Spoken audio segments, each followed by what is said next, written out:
participant, do we do that before the roll call or is it after? I thought it was suspicious when I came in that the power strip was already on. In theory, there's a little remote control device that's supposed to do that. Theory. Oh, yeah.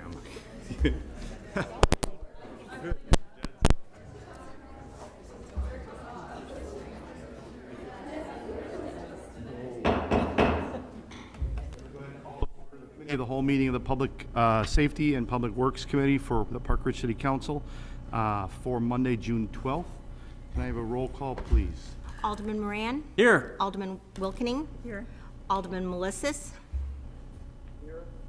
Alderman Schubert. Here. Alderman Meldozian. Here. Alderman Mazuka. Here. Alderman Joyce. Here. Mayor Maloney. Here. We have quorum. Thank you.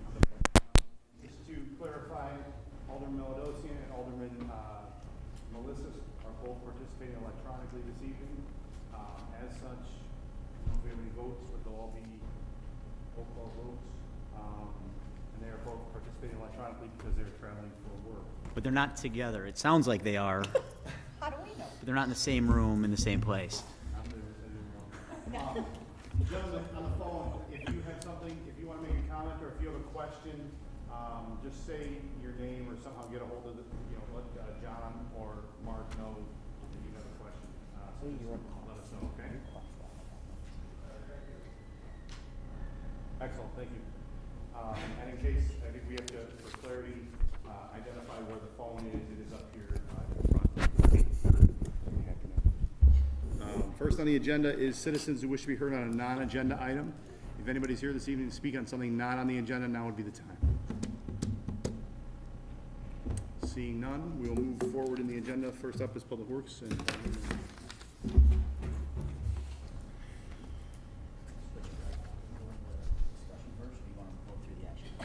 I was going to do all the action items first, get them done. We've got 9 action items on here this evening. They're all going to be roll call votes. We're going to try to go through these. Alderman, feel free to interrupt at any time with questions, comments, but we'll try to go quickly through this. First has me make a motion to approve a purchase order for insulating the council chambers to Thermoseal Lakeside in the amount of $12,745. second. Thank you very much. This is a recent energy study we had with this building. We've always had a problem with the chamber getting a little bit warm in the summer, and also we have ice buildup on this west side of the chamber. The icicles tend to build up and hang over our ADA ramp, which is not a good thing. So they thought that the best way to mitigate this was to put in some extra insulation, and we're going to have that done. We had 3 quotes. This was the lowest by about $2,000 or $3,000. Questions from the Alderman? Out to the audience, questions or comments? Back for final comment? A roll call, please. Alderman Moran. Yes. Alderwoman Wilkening. Yes. Sorry. Alderman Melissus. Yes. Alderman Schubert. Yes. Alderman Meldozian. Yes.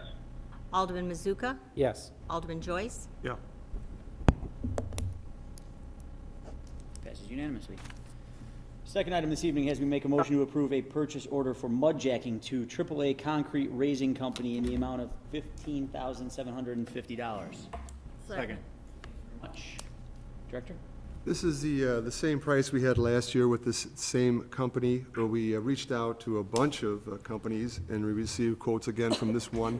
I'm starting to feel as though the other companies know they can't match this price. They've been really good with us. This is the program where if a sidewalk is not cracked or broken and we can just raise it, it's a much cheaper way for the city to fix these deviations in grade across the city. Thank you. Questions from the Alderman? Alderman Mazuka. Could you have the other 8 companies who decided to decline in the memo when this comes back next time? Oh, sure, certainly. Thank you. Questions or comments from the audience? Roll call, please. Alderman Wilkening. Yes. Alderman Melissus. Yes. Alderman Schubert. Yes. Alderman Meldozian. Yes. Alderman Mazuka. Yes. Alderman Joyce. Yes. Alderman Moran. Yes. They're unanimous. All right. Third item has me make a motion to approve the contract for thermoplastic pavement marking with Superior Road Striping, Inc., and a purchase order in the amount of $45,000. Second. Thank you. Second over here. This is, again, the striping company we've used for the last couple of years, that we go through the Suburban Purchasing Cooperative. And they decided that they would, again, award this contract. As you can see on the back of the page, they've gone up a minimal amount, and we're very happy with their work. This is the company that is pretty much you see everywhere across this area doing this striping. Thank you. Questions from the Alderman? Questions or comments from the audience? And back to the Alderman for final comment. Roll call, please. Alderman Melissus, Yes. Alderman Schubert, Yes. Alderman Meldosian, Yes. Alderman Mazuka, Yes. Alderman Joyce, Yes. Alderman Moran, Yes. Alderwoman Wilkening. Oh, yes. All right, unanimous again. Fourth, I'll make a motion to approve a one-year extension to the contract for emergency water main and sewer work services, PW-FY17-01, to DeMayo Brothers, Inc. Second. Thank you. Director?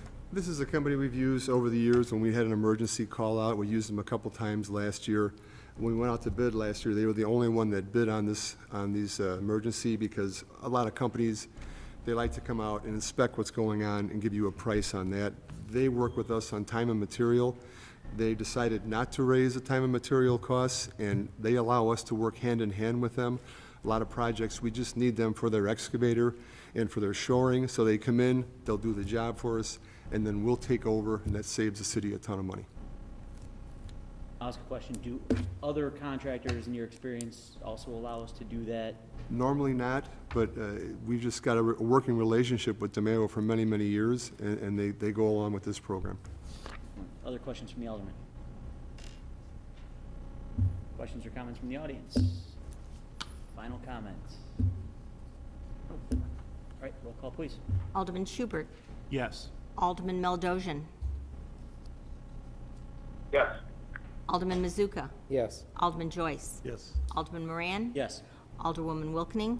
Yes. Alderman Melissus. Yes. Unanimous again. All right. Number 5, I'll make a motion to approve a purchase order for 2 riding mowers to Russo's Power Equipment, Inc. in the amount of $15,790. Second. Thank you.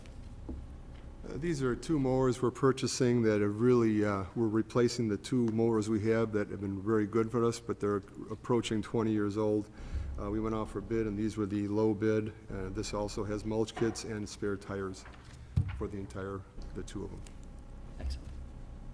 Any questions from the Alderman? Alderman Mazuka. Wayne, how many quotes did you get? Did we get 3, Michael? 3. Thank you.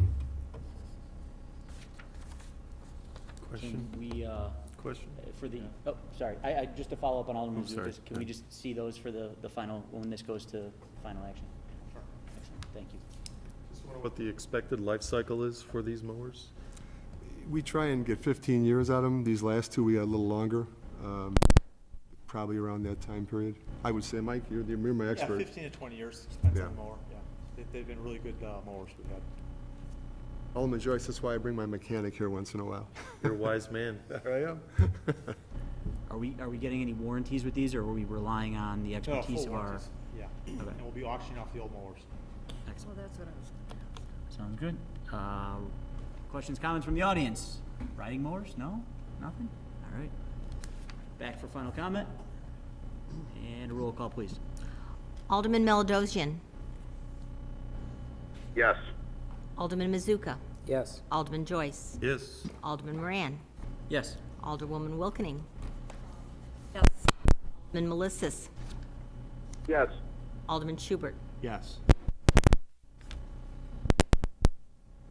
All right. Number 6 on here. I'll make a motion to approve a one-year extension to the contracts for water meter and accessories, PW-FY17-04, to Midwest Meters, Inc. and Water Resources. Second.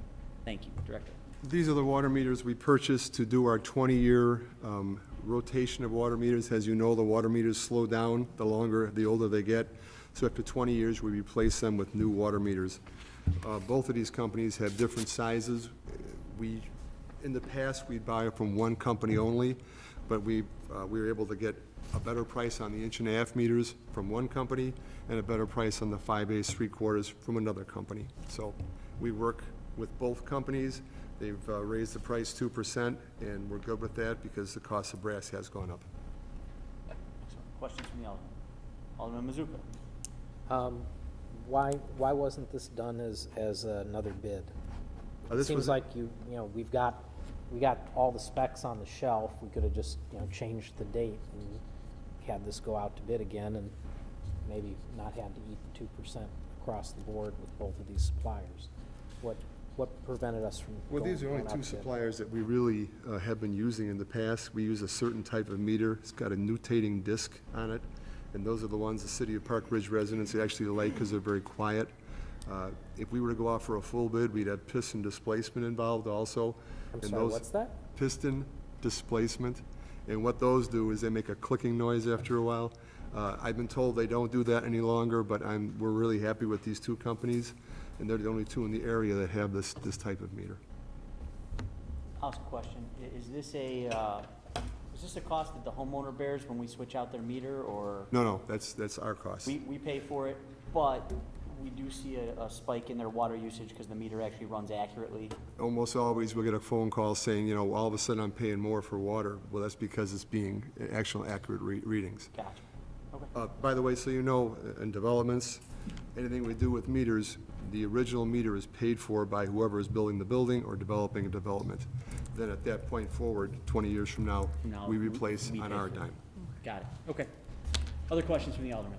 Alderman Mazuka. Just since you brought it up. John, I just had a request, if everybody can speak in their microphone and turn them on, just because it's hard here to begin with, so if the staff and the alderman can remember to turn them on. Thank you. Yep, sorry. If you were having a hard time, I just played with my microphone and got it to plug in better, so if it was me, I So, apologize. yeah, no, it's more Wayne and Alderman Mazuka had a hard Okay. time hearing. Sounds good. Thank you. Yep. So, since you brought it up, Wayne, if we were to change our replacement cycle from 20 years to something shorter, that could theoretically narrow our water loss? I've looked into that, and the graph is rather strange. It goes for 15 years and then slowly drops down to the point where it's about a 5-6% loss around the 19th, 20th year. So at that point, I don't think it would make that much of a difference for us to do it. Pretty much the AWWA standard is 20-year. It's a good thought, it just, it doesn't make that much of a difference. I've seen a couple of different studies on that about when they start to decline, so I was just curious what your thought was. Thank you. And we are doing the water loss study, so that'd be, we Yes. could ask them when they come in with their results. Other questions from the Alderman? Nothing. Out to the audience, questions on water meters, comments, nothing. Final comment? No? Roll call, please. Alderman Mazuka.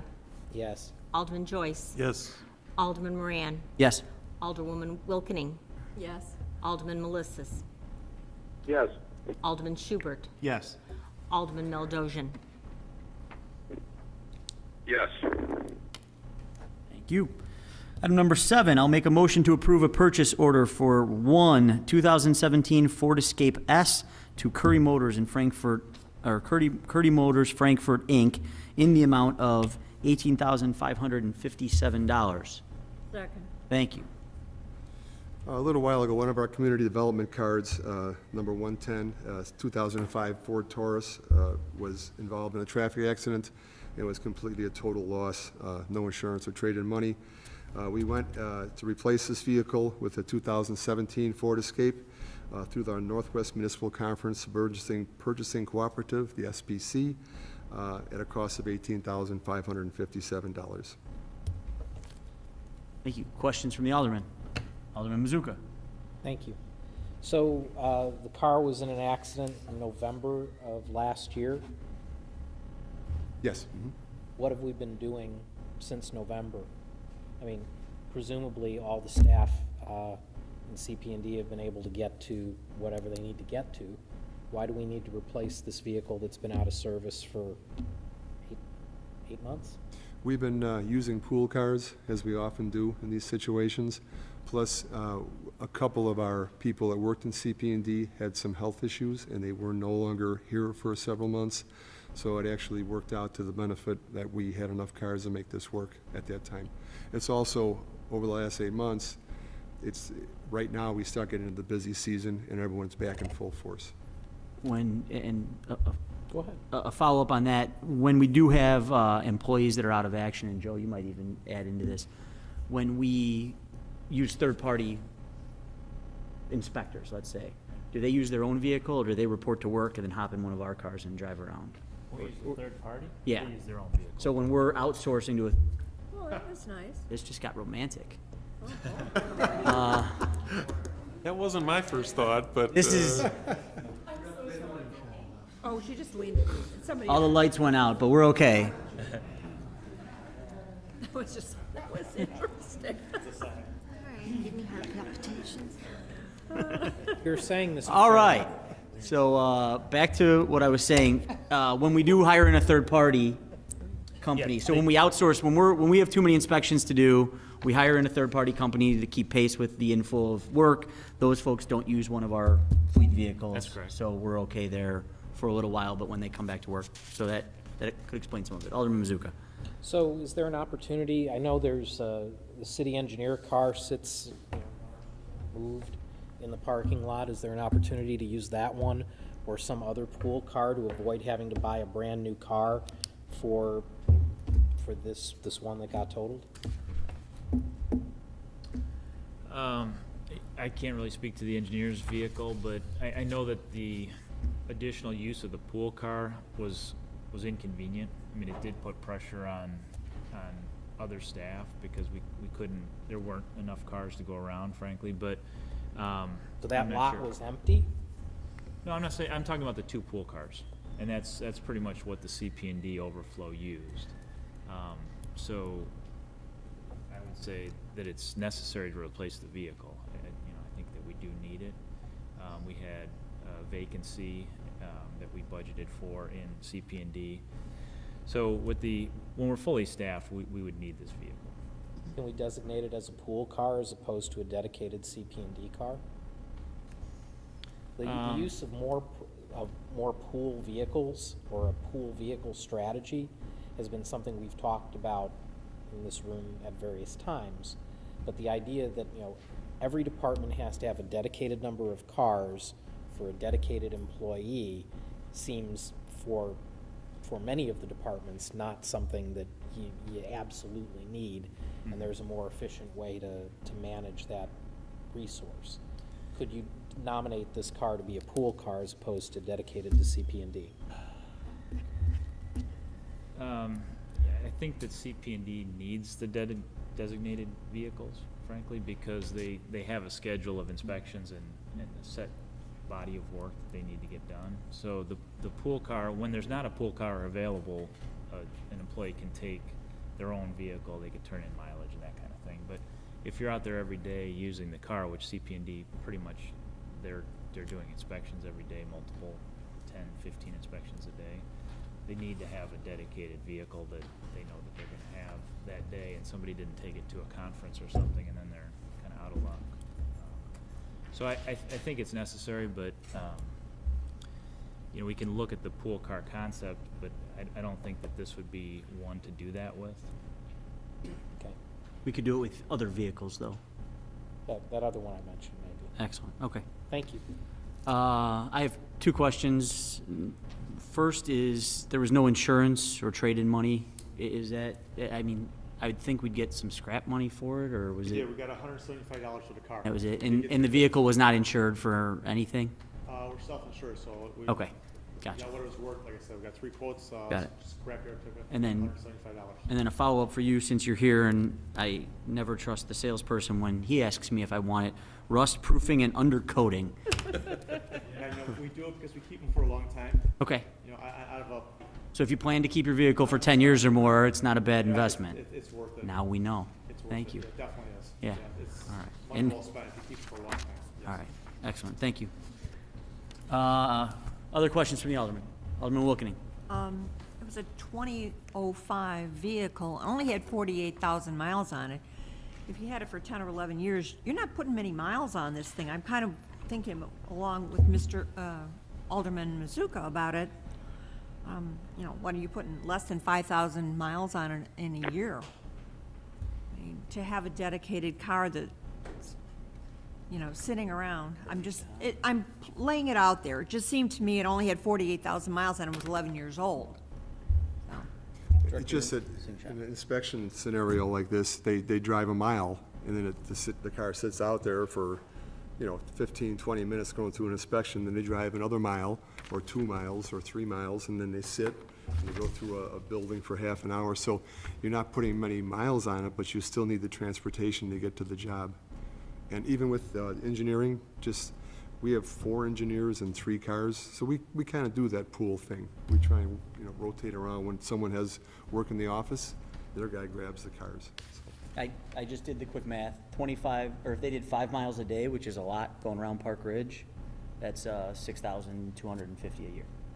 So it's not a high mileage deal, but it's. well, no, I mean, if the car is 11 years old and it only had 48,000 miles on it, I'm not saying they that's how I drive them. And that's why actually we get rid of some of the cars because they rust out before they wear out. Because again, if it's too low mileage, we can keep a car for 15, 18 years and actually be running good, but the body and the subframe are so rotted out, it's not safe anymore. Got it. Okay. Any other questions? Can we just use an Uber?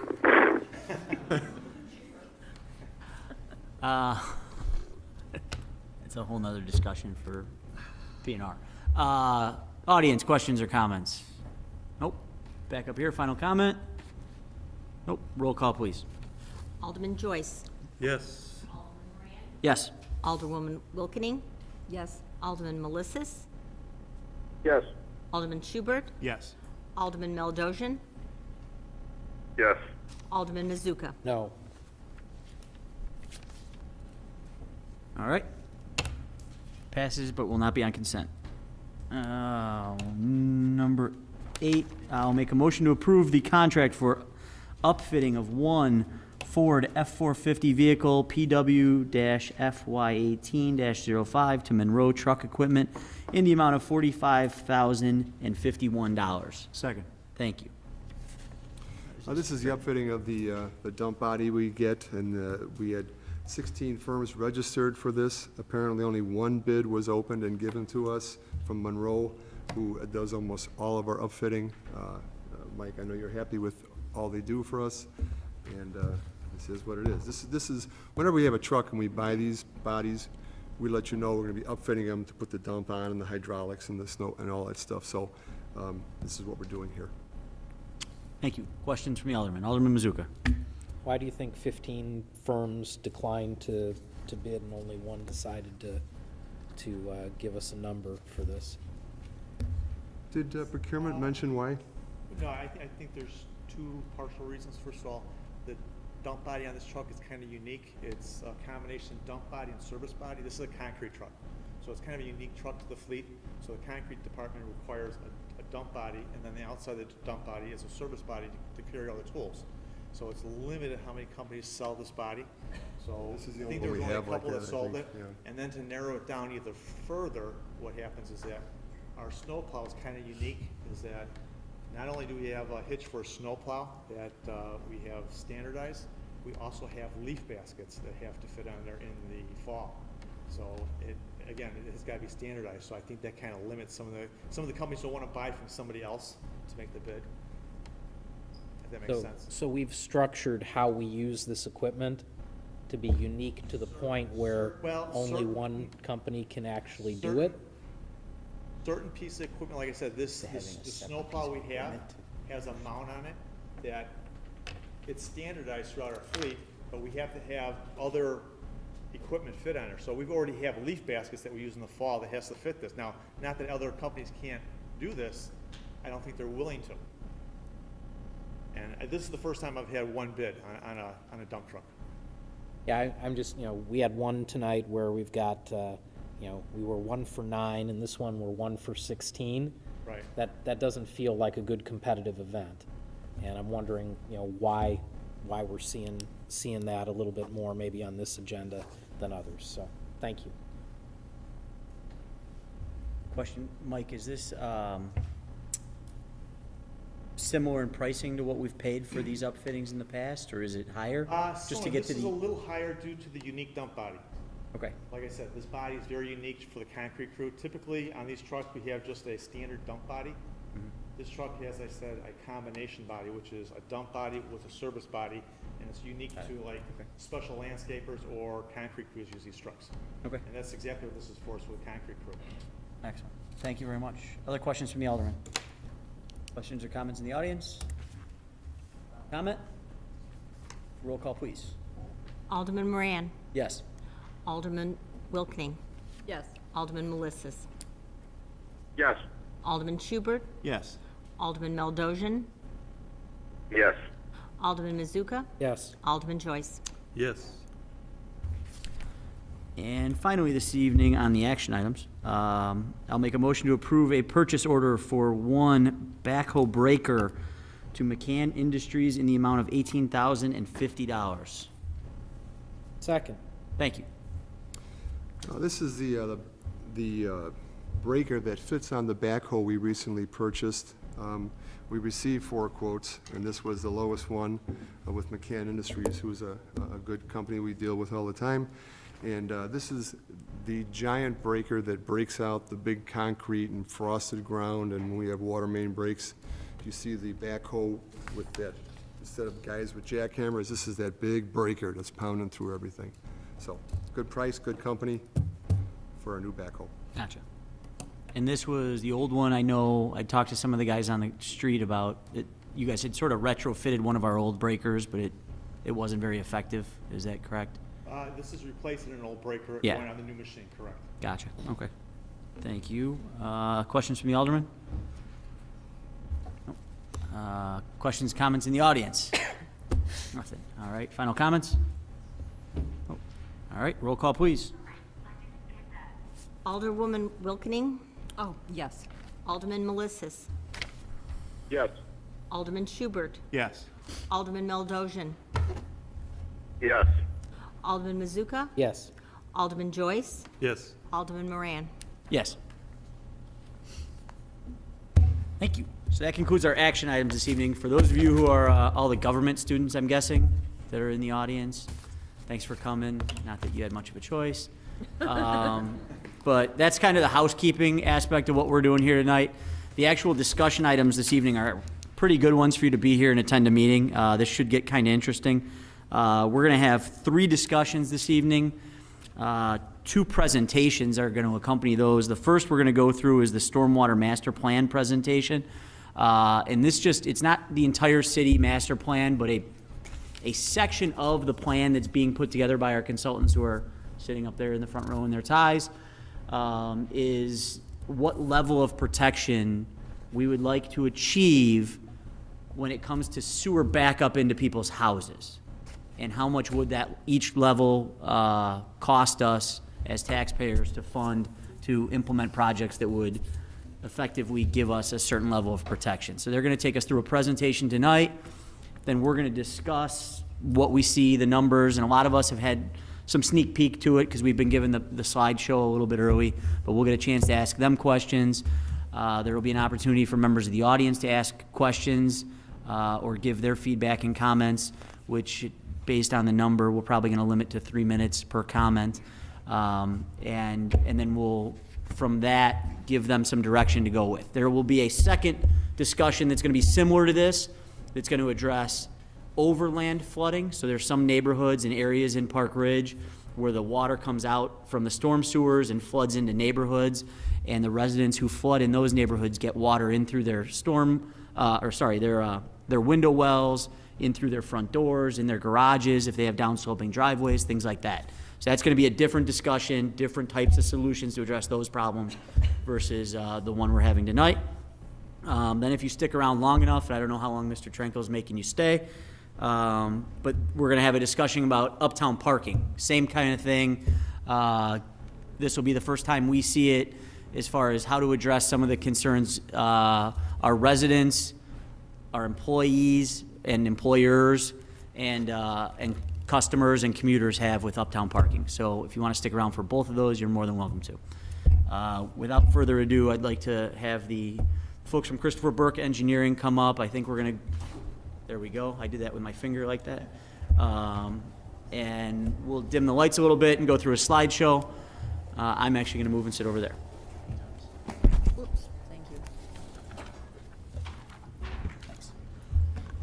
Thank you, Alderman. Well, I'm going to assume that everyone's here because they want to hear about stormwater tonight, so I'll go with that assumption. Hard to hear him. Is the mic on? I think it's on. Just make sure you talk loud enough. Are we on? Yeah. Okay. Well, thanks for having us here tonight.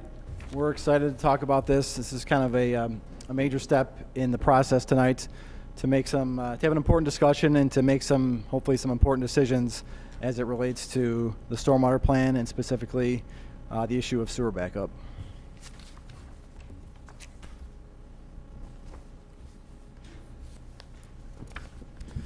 There we go. So as I mentioned, we're here to talk about the stormwater master plan, specifically the level of protection determination. It's an important step for us to be told, what do we want to design all these projects to? So in a broader sense, our goal of the stormwater plan is to develop a program that's going to improve stormwater throughout the city, and so we're going to develop a number of projects to address that, to meet that goal. But we need to know to what extent do we design these projects, what level of protection, and that's what we're going to talk about tonight. So 4 major categories tonight. We're going to do a brief update of the final tally of the flood survey that we did, the results. We'll discuss what the current level of protection is. It's important to know where we are today before we talk about where we want to get to. And then we'll talk about what we're calling these concept project areas to get that proposed level of protection. And then finally, after some discussion at the end here, we're hoping to have direction to move forward with developing this stormwater master plan. So as an update on the flood surveys, we received a total of 465, broke down some of the numbers. 210 people reported that they had experienced sewer backup in their basements. Of those, 96 were people who said, yeah, I had it in the past, but I've since installed flood control. There were 200 folks who reported overland flooding, and then a total of 257 who said they had flood control of some sort. Here's a graphic of those who reported the sewer backup. As you can see, it's pretty distributed, well distributed throughout the city. And a similar figure for overland flooding. We had a total of 200 that reported overland flooding. So that just kind of puts a wrap on the flood surveys. But here, in a nutshell, is what we're here to talk about tonight. To develop this stormwater master plan, we need direction on what this desired level of protection would be. And of course, the main issue is that the higher we go with the level of protection, the higher the costs are going to be. So there's really 2 types of flooding that we need to talk about to have this discussion with regards to level of protection. Flooding from sewer backup and flooding from overland flooding. I think everyone's probably pretty familiar with sewer backup, but the graphic on the right there sort of describes it. You've got we're a combined sewer system here in the city of Park Ridge. So all of your household waste is drained by gravity out to the public sewer in the street. That's a combined sewer. So as the water level in that combined sewer rises, the pipes are all connected so that water can flow up into your house as soon as the water level in the sewer exceeds the basement elevation. Now this graphic assumes that there's no flood control system, overhead sewer, or something preventing the water from backing up into the home. So that is sewer backup. Now this picture shows the typical picture of overland flooding. This is where the capacity of the sewer systems have already been met and exceeded. Water starts to pond on the surface. You've got the streets flooded, the yards flooded, and water will find the lowest entry into a home through a window well, a door, etc. That's overland flooding.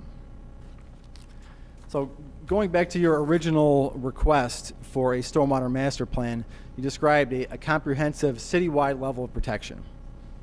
Well, in our opinion, we need to break that down further. We need a separate criteria for sewer backup versus overland flooding for a couple of reasons. One is that sewer backup protection, it's unlikely we're going to get higher than a 10-year level of protection. That's a for cost reasons, it's cost prohibitive, and also for just feasibility. The pipes and everything we need to put in the ground to get that level of protection just get to be really excessive, and you have a hard time physically constructing it. So that sort of sets one bar on how high we can go with sewer backup protection, and that's probably a minimum that we want to get for overland flooding. So we already have this sort of discrepancy between the levels of protection that we're likely to want for sewer backup and for overland flooding. And then the third point is that the design of any of these sewer backup projects is then going to impact the sizing of the overland flooding. So if you were to tell us tonight, go design projects to give us 10-year level protection for sewer backup, that's going to change the way we look at overland flooding as compared to if you said 2-year level of protection, because they go hand in hand. So therefore tonight, okay, it's been said a few times, so I'll probably say it a few more, we're focusing on determining that level of protection for sewer backup only. Excuse me, this is Alderman Melissus. I had a question on that last point you made about the design of any sewer backup protection projects will impact the sizing of any overland flooding projects. Can you expand on that a little bit? Sure.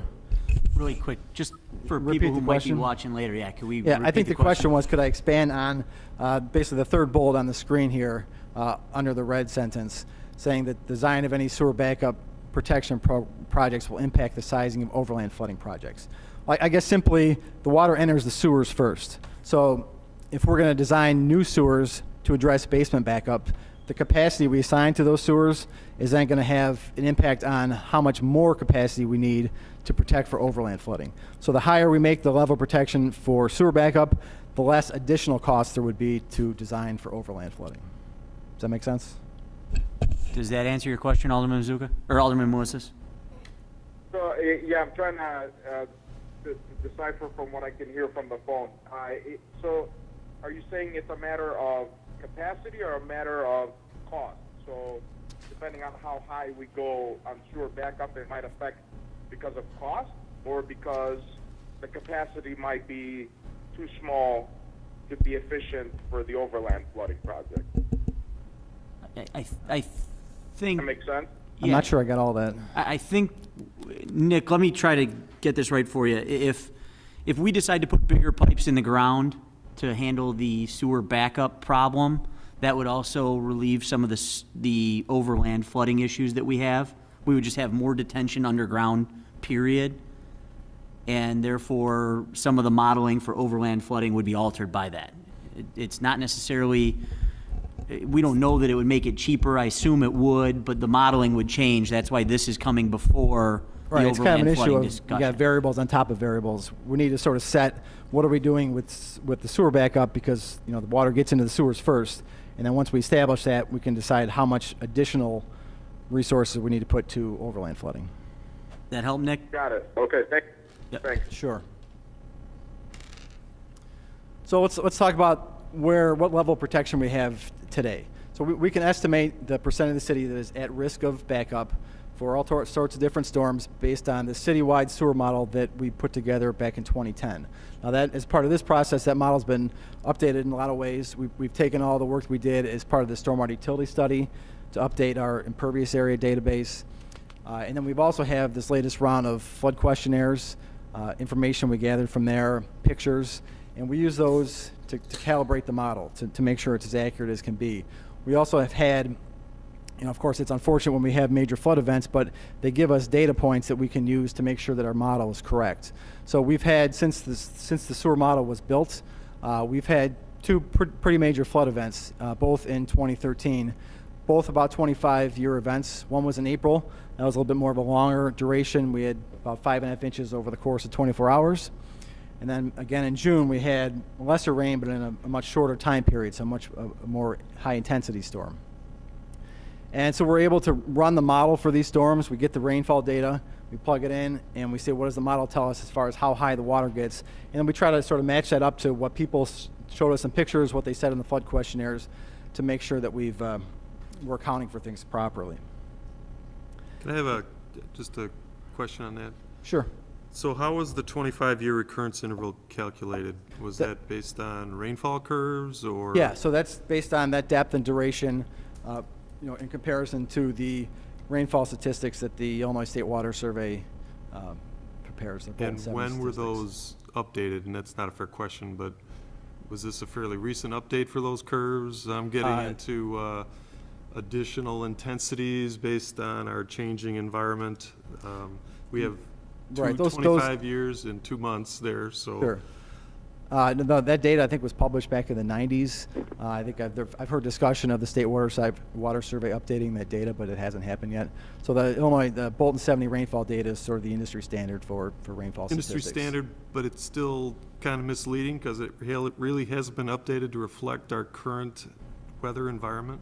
It hasn't been updated since the 90s, correct. Okay, so But I that think- 25-year might actually be less than that It if could those be. curves were updated. Yeah, when that data, as these additional data points get plugged into their statistical analysis, those numbers may change. Okay. For clarification, Right, who is the that's just second sort of speaker? We have somebody on the phone. description. But really, it's the 5.4 inches in 24 hours and the 3.3 inches in 3 hours, the hard data that we use. So a couple slides here on model calibration. One of the tools that we've sort of developed, people use drones, aerial drones, for all sorts of things now. So we use them in our trade as well. So we did a few drone flights of a couple areas that we know flood. And really what it does in a nutshell, it takes thousands of pictures and it knows its position all the time, so it references those pictures. And it gives us a very detailed 3D model of an area. And because we've done ground surveying in the area, we can tie the two together. So we know what the machine is in the air, what the distance to the ground, and then we can also tie it into our model. So as the model spits out water surface elevations, we can pretty easily then depict what those look like on the ground in a 3D sense. And it helps us make a real, like a visual match between the model output and what happens in real life. So what I'm about to show you, a comparison to a picture that was taken at the corner of Manor and D for that April 2013 event. That's the picture on the left. So it's obviously real world. And then the picture on the right is the rendering from the flight with the model elevation superimposed. So it's just another kind of a check to calibrate between the model results and the real life. So that was in the Northwest Park area. We did another on, the picture was taken looking north on Delphia. And this tool we'll probably use a little bit more in the next presentation when we start to talk about overland flooding. But it was a technique we used to calibrate the model. Again, picture on the left, also from the April event, and then the simulated water elevation on the right.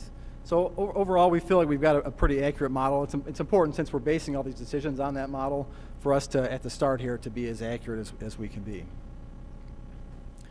So after we did that calibration step, we run what we call design storms. This is what, in a casual sense, we'll use the term 1 year, 2 year, 5 year. The numbers on the right are what matters. You've got 1.2 inches in 1 hour up to 2.1 inches in 1 hour. And the reason that they're all 1 hour is because it's the short, intense storms that really cause the most flooding in Park Ridge. So we look at those 1 hour storms, and to go from a 1 year to 10 year, you're talking about a range between 1.2 and 2.1 inches. So we run all these different storms, and then we say, how high does the water get, and how does that affect people's basements? And we've got to make a couple assumptions when we do this. We don't know the exact elevation of everyone's basement floor. So we look at what's the lowest property elevation, and we subtracted 6 feet from that to say, here's our assumed basement. And the second assumption is that at risk of flooding means simply that the water elevation in the sewer is higher than that basement. If that's the case, then we're counting you as at risk of flooding. So we're assuming that there's no flood control that those homes don't have flood control, which we know is not true. Certainly we know that there are homes that have flood control systems. So we wanted to make some estimate of what that number might be. Obviously not an exact science here, but we grabbed a couple data sources that we thought were relevant. One is just based on Census Bureau statistics.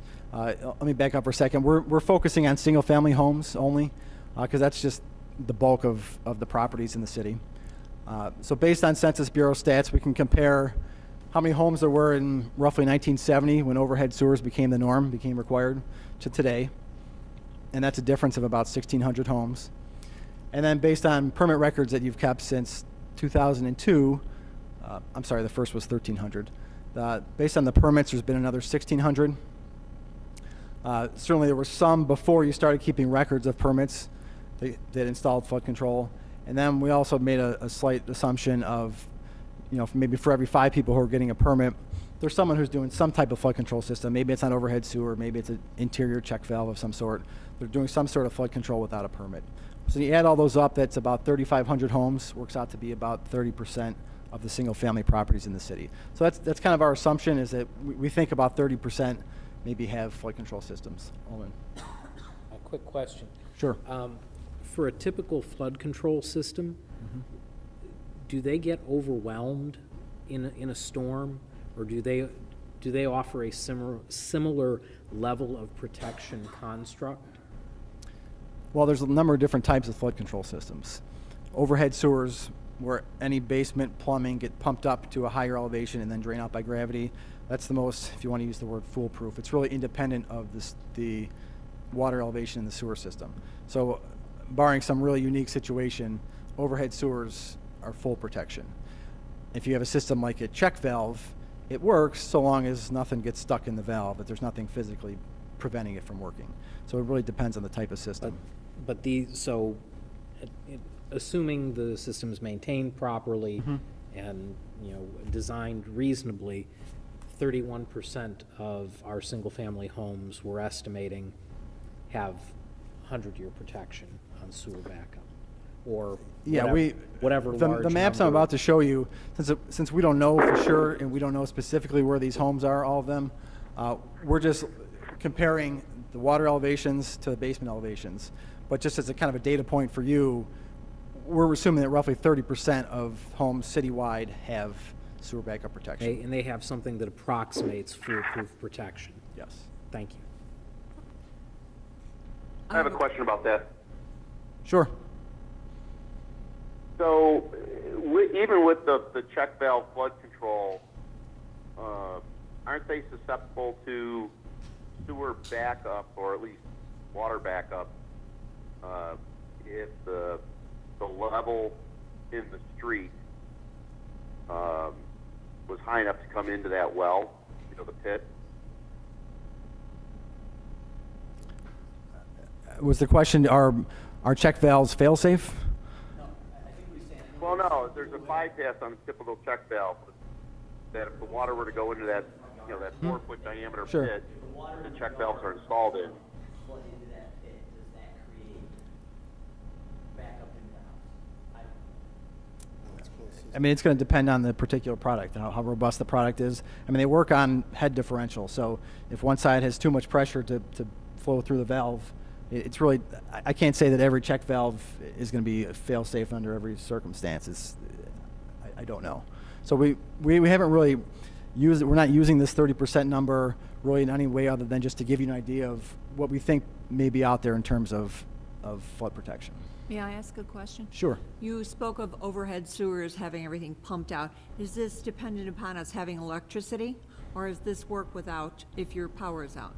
Well, in an overhead sewer system, the pump would be pumping out your interior plumbing. So if you weren't using the plumbing, you wouldn't need electricity to pump that water out. So Okay, but that, In the basement, you have a basement wash or bathroom or things like that. okay, Right. fine. Pumps all that out, but everything else, exit your. Okay, so plumbing on the first or second floor is not affected by that. It's only the stuff that's like your Correct. washer or so forth. Okay, thank you. Correct. I didn't, Good idea to use it. I understand that. Trust me, I live in And you the can flood. get seepage as well, and if your power goes out, you may get water in your basement. Yeah. So just like we wanted to have some estimate of what we think is out there today, we wanted to have some sort of look forward to, at what rate are these systems being installed. So a couple of data points for you to consider as well. An average teardown rate, I think this has been over the last 10 or 15 years that we averaged it. It's been about 40 per year. So every time a new home is built, it requires overhead sewers per the code. So that's a benefit. The flood control permit rates, we averaged the rate since 2008, since that was kind of when some of these major storms started happening. They were as high as, I think, over 400 in the peak year, but we averaged from 2008 to present to come up with 150 per year. And then it included some estimation of non-permanent installations. So that, if you add those up, that's 220 per year. based on the remaining single-family homes, you're talking a timeline of about 37 years to where you might have some natural conversion towards basement protection. Again, just a data point as we start to talk about projects and costs. Any program would be over a long period of time. This just gives you a point of comparison. So here's some graphics that show, again, what we're calling at risk. So simply the water level in the sewer is higher than a basement elevation. Those properties are shown in red. Properties in green, the basement would be higher than the water level. And this is a 1 year or a 1.2 inch in 1 hour storm. As I mentioned, this doesn't reflect specific properties that have flood control systems. Roughly half of the city is protected from that type of storm and half is at risk. And you'll notice, we've talked about this in the past, how there's two major drainage systems in the city. The north half we call the Sibley system, really the north 2/3, and the south third, the Devon system. There's a real drastic difference in capacity between the two. So you see most of the green on the south third and most of the red in the north 1/3 or 2/3. Here's the 2 year or 1.4 inch in 1 hour storm. You're up to 65% at risk. 5 year, you're at 88% there. And that really gets to be the difference between the sewers, the small sewers on every block. At some point, they were never designed to handle stormwater really in any sense. So somewhere between the 2 and 5 year, it's not just the main trunks, the big pipes that get full, it's all those individual street sewers. That's when you really get up to this 88% number. And at 10, you're at 93%. So that's where we are today. We needed to develop a strategy as to how are we going to estimate what it's going to cost to get to a different level of protection in the future. So we used what we just call these concept project areas to estimate costs for several different areas. And then we broke those down into like a cost per acre basis, and then we just averaged them and then extrapolated that cost out. To develop those plans for those different areas, there's a lot of different types of projects that we could do. We could relieve sewers, storage vaults. It might make sense to separate areas, to do a sewer separation project. We could look at green infrastructure. A lot of different ways that the stormwater master plan may ultimately, we may recommend. But to develop these concept areas, we use sort of traditional infrastructure. Relief sewers and storage vaults. There's probably nowhere really new to take the water, so we figure we're going to have to just hold it. And these are techniques that have been tried and true. They can be applied universally. There's really nothing there's really no area where you can't do it. They're feasible. It works with the existing sewer systems, and we're just using it as a template to estimate the costs. So again, these are the final plan. We'll look at all these different types. These specific areas are not proposed projects.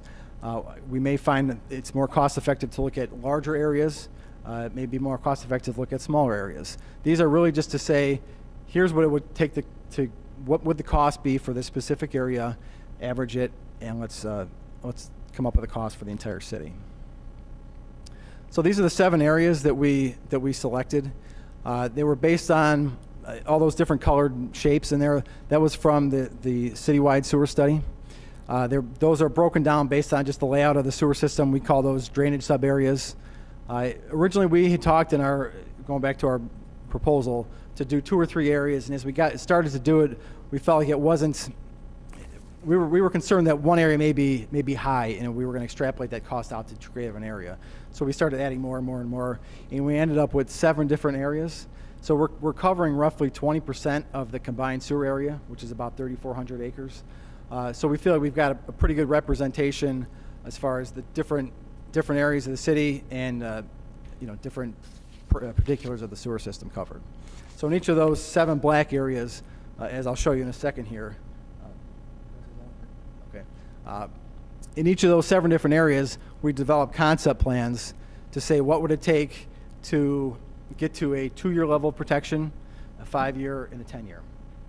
And so what you've got in front of you are just printouts of these slides. I thought it was really hard to get everything to show up on a scale that everybody could see and still be readable.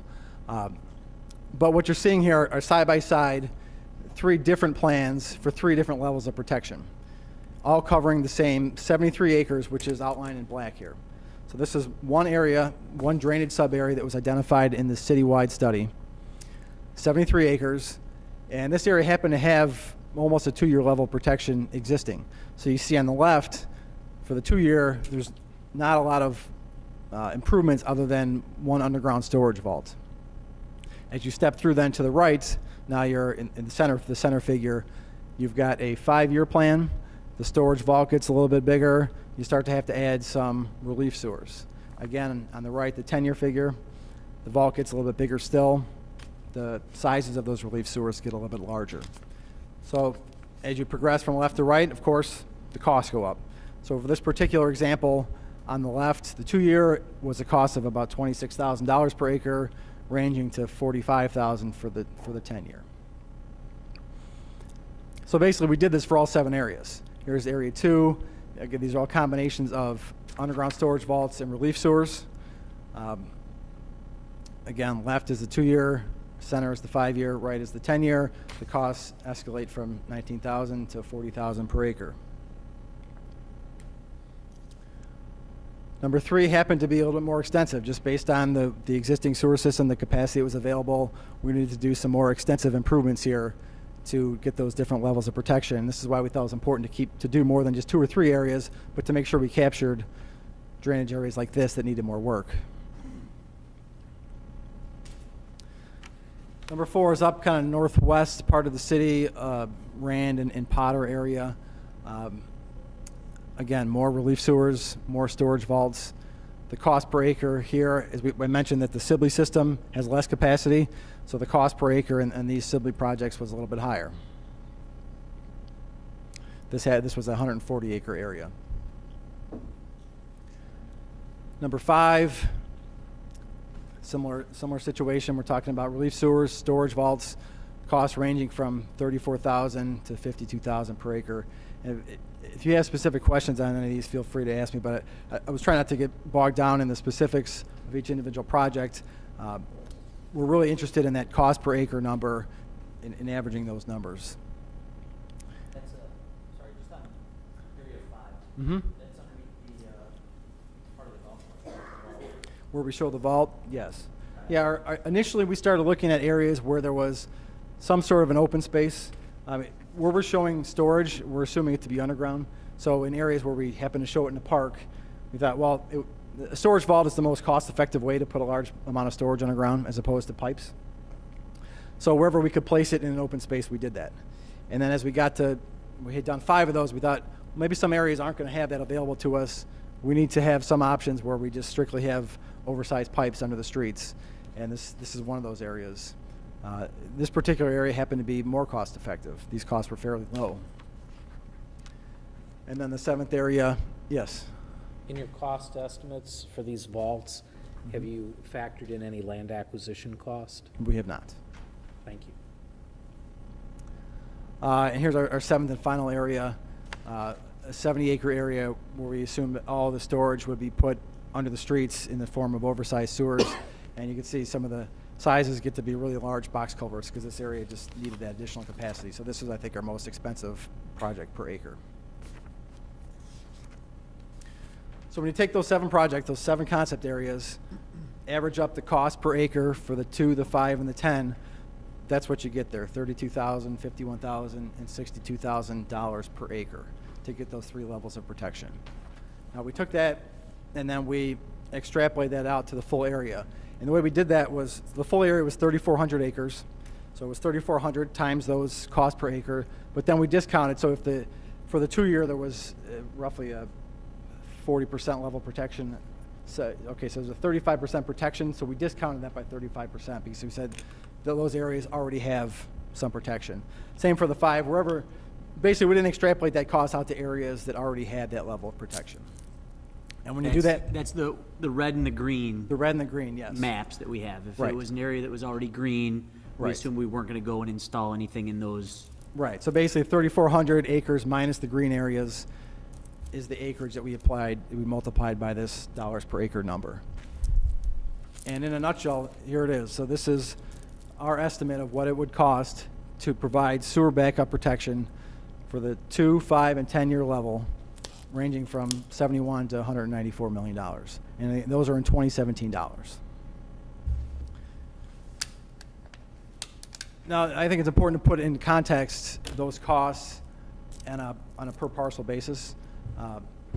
So we did that based on the single family home. So because those are the ones that primarily are in need of the flood control systems.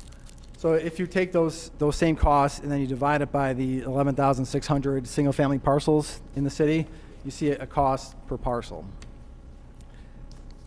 And you compare that to the cost of what a flood control system, and certainly those costs vary depending on the specifics of the property, the type of system installed. But in a ballpark between $6,000 and $12,000 for a much higher level of protection than 2, 5, or 10. So I think you need to have those points to consider when you're making this decision. And those costs are that's the full 11,000 properties. That doesn't account for the maybe roughly 30% that already have flood control. So I'll start to wrap up here. We're kind of looking at like three different approaches that we can take with regards to sewer backup to develop this stormwater master plan. We can take the citywide approach, is what I've described here tonight. We can continue that approach to the rest of the city and develop plans that will give us either a 2, 5, or 10 year level of protection at those costs. We can take a route where we develop projects that we think make sense based on available infrastructure, any stormwater opportunities that will reduce backup. Of course, the challenge there is deciding where to do those projects, where it makes sense, what the cost-benefit ratio is. And then the third is to rely on individual property solutions, overhead sewers, some type of flood control system. Rely on those for sewer backup and focus the stormwater plan on overland flooding issues. Those are sort of the three tracks that we see.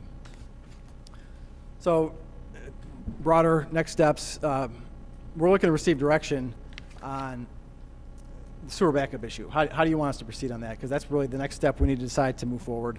And then we'll return to you to present estimate based on that direction for number one. We'll return to you to say how does that affect the cost of what we think will take to address overland flooding. And then finally, after that, we're hitting the ground running. We're going to develop all the projects on the stormwater plan based on that direction and identify criteria. So with that, I think we're open to questions. Thanks. In just a second, I'm going to head back up to the front and let the alderman have a chance first.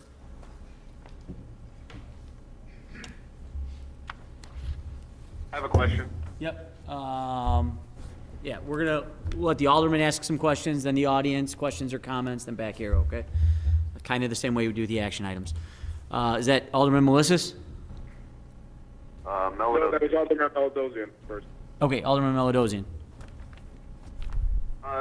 Going back to the slide on level of protection determination where you broke it down, cost per single family parcel. Hard to hear. The estimated cost of a flood control system installed at a single family residence is between $6,000 and $12,000. Is that fair to say that flood control system would protect against the 2, 5, or 10 year flood? Yeah. Generally speaking. Can you repeat the question? Yeah, so the question is it fair to assume there's a mention in here, the final bullet on the cost determinate, or the project determination slide, is that a flood control system can cost between $6,000 and $12,000, and he's asking, would that then protect them? And I'm assuming that if it's maintained properly, from a 2, a 5, and a 10-year event. Right, if designed properly, overhead sewer is certainly what we would recommend as the safest. Other systems can certainly work, but yes. So the answer is yes, if designed and maintained properly. Thank you. Yep. Alderman Melissus, did you also have a question? I did. I have a few, but first I wanted to ask, so I'm not clear on, I understand the fact that you split basically the process between sewer backup and overland flooding. However, so now we're being presented the first piece of it, but during your presentation, you're also saying that what we decide for the sewer backup will affect overland flooding. But we're asked to make a decision on sewer backup first before we discuss sewer flooding? Wouldn't it, or overland flooding? Wouldn't it make more sense to see the overland flooding presentation as well and then make a decision if they're interconnected? Well, I guess I'll give you my perspective, is that, the water gets into the sewers first. So we would be trying to design a 10-year, 25-year, 50-year level of overland protection without knowing what the sewer sizes are going to be. So it's sort of variables on top of variables. From our perspective, we would look at the sewer backup first, because that happens first, and then move on to the overland flooding. Alderman Melissus, did you hear that? Parts of it. Okay, the response was that because the sewers detain the water first, they're the first line of defense against any overland flooding or basement flooding, that Okay. getting some instruction and design onto how those should look, impact, trying to design an overland flooding model without knowing how much water can fit in the sewers is too big of a variable. And that because the sewer system is the first line of defense and detention of water before sewers back up or they discharge and overland flooding occurs, or most overland flooding when it starts to come out of the sewers. I know there's specific areas where storm sewers aren't a consideration at all. Right. That's the reasoning for it. Okay. So my second question then is, you guys have done this for other municipalities, obviously, developed similar plans and done studies like this. Is this the standard way of approaching this type of solution? Have you broken down the issue like this before, or is this unique to Park Ridge for a particular reason? How has it worked for you guys in the past? We were just kind of discussing this in the office before we came over, if you want to add to this, but we found different circumstances in a lot of different projects that we've looked at. Add to that? So typically most communities are looking at overland flooding, addressing overland flooding, and trying to help alleviate sanitary backup while addressing overland flooding, but not specifically trying to do one then the other. But these two are interrelated when you have combined sewers. As Jeff said, the sewer fills first, so it's gonna, if we can get that nailed down per what was called out in the project, then we can move on to overland flooding. But most communities are dealing more with overland flooding than they are backup. Have you built a citywide solution like this for any other municipality? We have done it for many municipalities in many recent years that have been dealing with overland flooding. And a lot of those have Not separated not sewers. sewer back. Some of them have separated sewers, some of them have combined sewers. So Alderman Melissa, sorry, we had a couple things going on there. So I had just asked a quick follow-up regarding the communities he's referencing. Some had separated sewers, some didn't, and then you were saying something and we missed it. Okay, gotcha. Yeah, no, I was asking, with the solutions that they've done for the other municipalities, have they been citywide sewer backup solutions, or it sounded like they were saying, Kirk is saying it's more overland flooding citywide solutions? I would suggest that majority of them are overland flooding. There's one community that recently did one strictly for backup solution, and then was addressing overland flooding. So it's not, I guess in that way you're not unique, but they had a different situation where they actually had separate sanitary and separate storm sewer, and they were trying to address the sanitary because of a unique situation that they have, and then addressing storm water with overland flooding. But a lot of municipalities don't try and address just sewer backup without having the residents install something themselves. Okay, that's all I had for now. Thank you. Thank you. Feel free to chime in, either of you, if something else comes up. Other questions from the Alderman? Alderman Joyce. So I guess my interest is in the acceleration of individual homeowner projects to provide that level of protection. Are you familiar with other communities that have done, say, a 50-50 sharing program to assist individual homeowners with this installation? Yes. And how successful has that been? Has it been good participation in that, or no? It's usually very good after a rain event, after a flooding event. They usually get a lot of them. Some of them have them capped at certain dollar amounts. Some say, flat out a dollar amount we'll give per homeowner. So we've seen various ones, but usually, obviously, the most. A lot of them have them throughout the year, and some of them have only a set amount of dollars available. So people get in line. So they might ask for it this year, but not be able to put it in until 3 years when the money becomes available. So I've seen a wide range of municipalities approaching it differently. And what type of flood control is installed? Is it up to the homeowner to choose, or are there like type 1, type 2, type 3 that the city would provide, and then it would cost the homeowner a different amount? Is that, or is it just a free-for-all for where they can install whatever they want? And what do you typically see out there? Typically, do not see a municipality dictate what type of flood control, but they do have the right to review whatever goes in before it's installed. So if you're applying for X amount of dollars, whether it's 50/50 or a cap, you have to go through the municipality to get it approved what you're going to install. So they do have a chance to review it before it gets done. Then they would agree to say we'll pay this much up for that. So that they don't. I've never seen anyone say you must use this one. Okay, just we do a lot of that 50/50. I'm sure everybody does, but we'll procure a contractor at get volume discounts, and then we'll implement as appropriate. So I don't know, just there may be some opportunity there. Absolutely, we've seen it where one block gets together, 8 homes, and they asked a couple different prices, and they all went in together and got a favorable price if they did all 8 of them. And I know you're not interested in details, but I mean, every one of those basins was in some kind of open space that's very active, and so just all that construction gets very disruptive, where if we could limit it to just the individual front yard, I think that's the disruption factor goes way down. Completely agree. Excellent. Other questions from the Alderman? Alderman Mazuka. Thank you. If we start seeing a large pickup in folks installing their own flood control systems, will that essentially leave more water on the street? I think it'd be a very negligible amount that you'd see. Certainly, if the water's not going into someone's basement, it's got to go somewhere. But if The you basements aren't good for detention. Absolutely not, and not the type of water that's getting in there either. So, we would think the difference if everybody put it in, the difference on the street would be extremely negligible. Okay.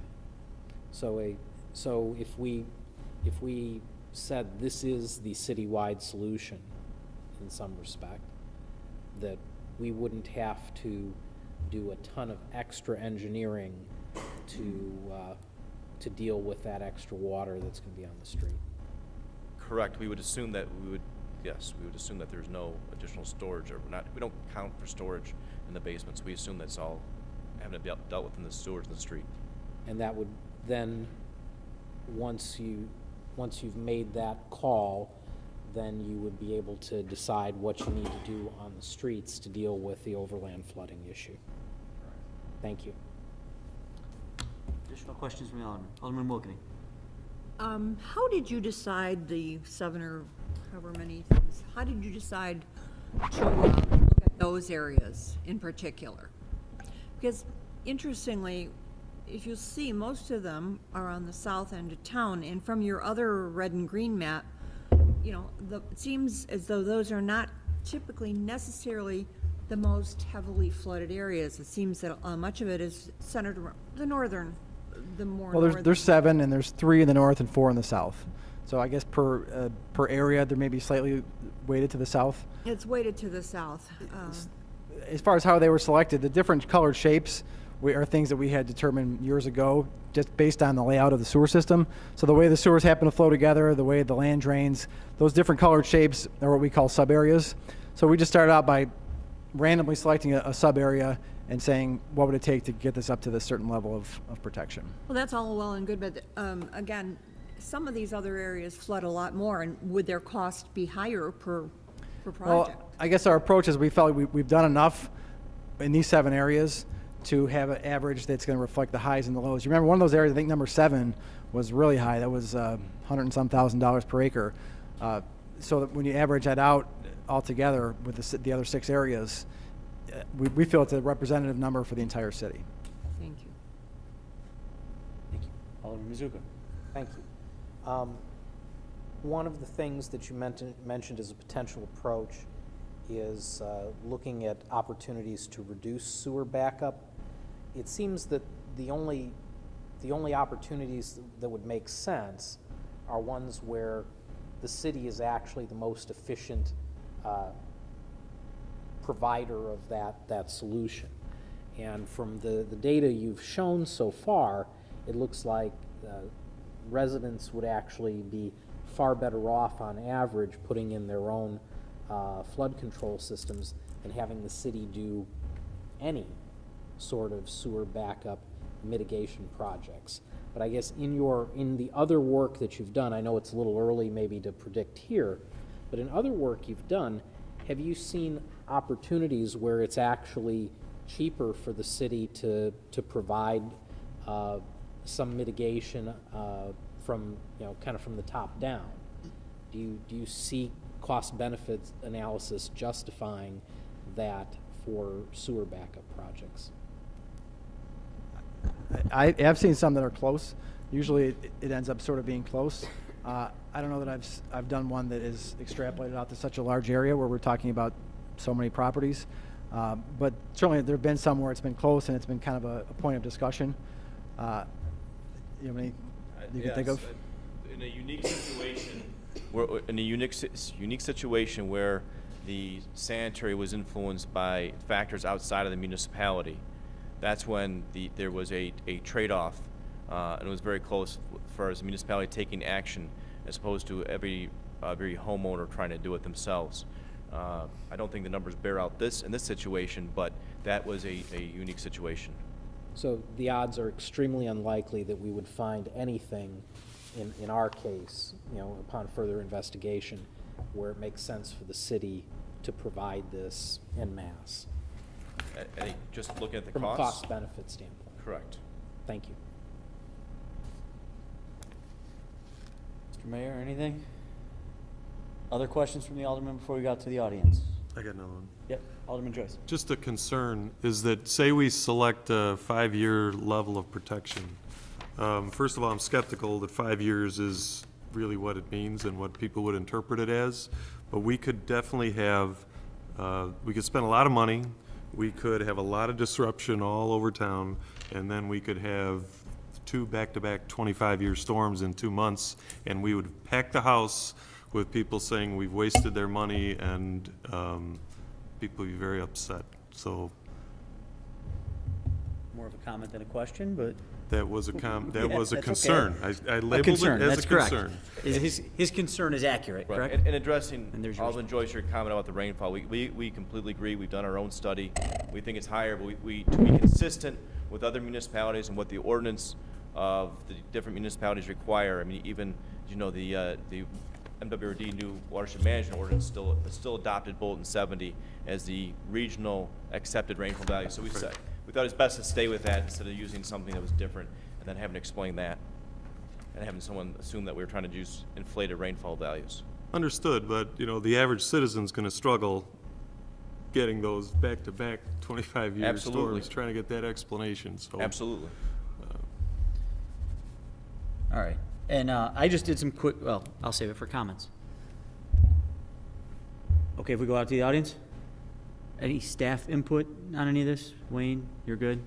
All right, folks who have some questions or comments, I'll start on my right and go with Mr. Bunting there. Everybody's hands went up at the same time. I'm not picking favorites. Derek Bunting, Elmore Street. Notice that 45% of the responders said they had flood control. Did you look at the correlation of the responses to the at-risk areas, and are they higher? Is the correlation higher on the responders to the at-risk areas?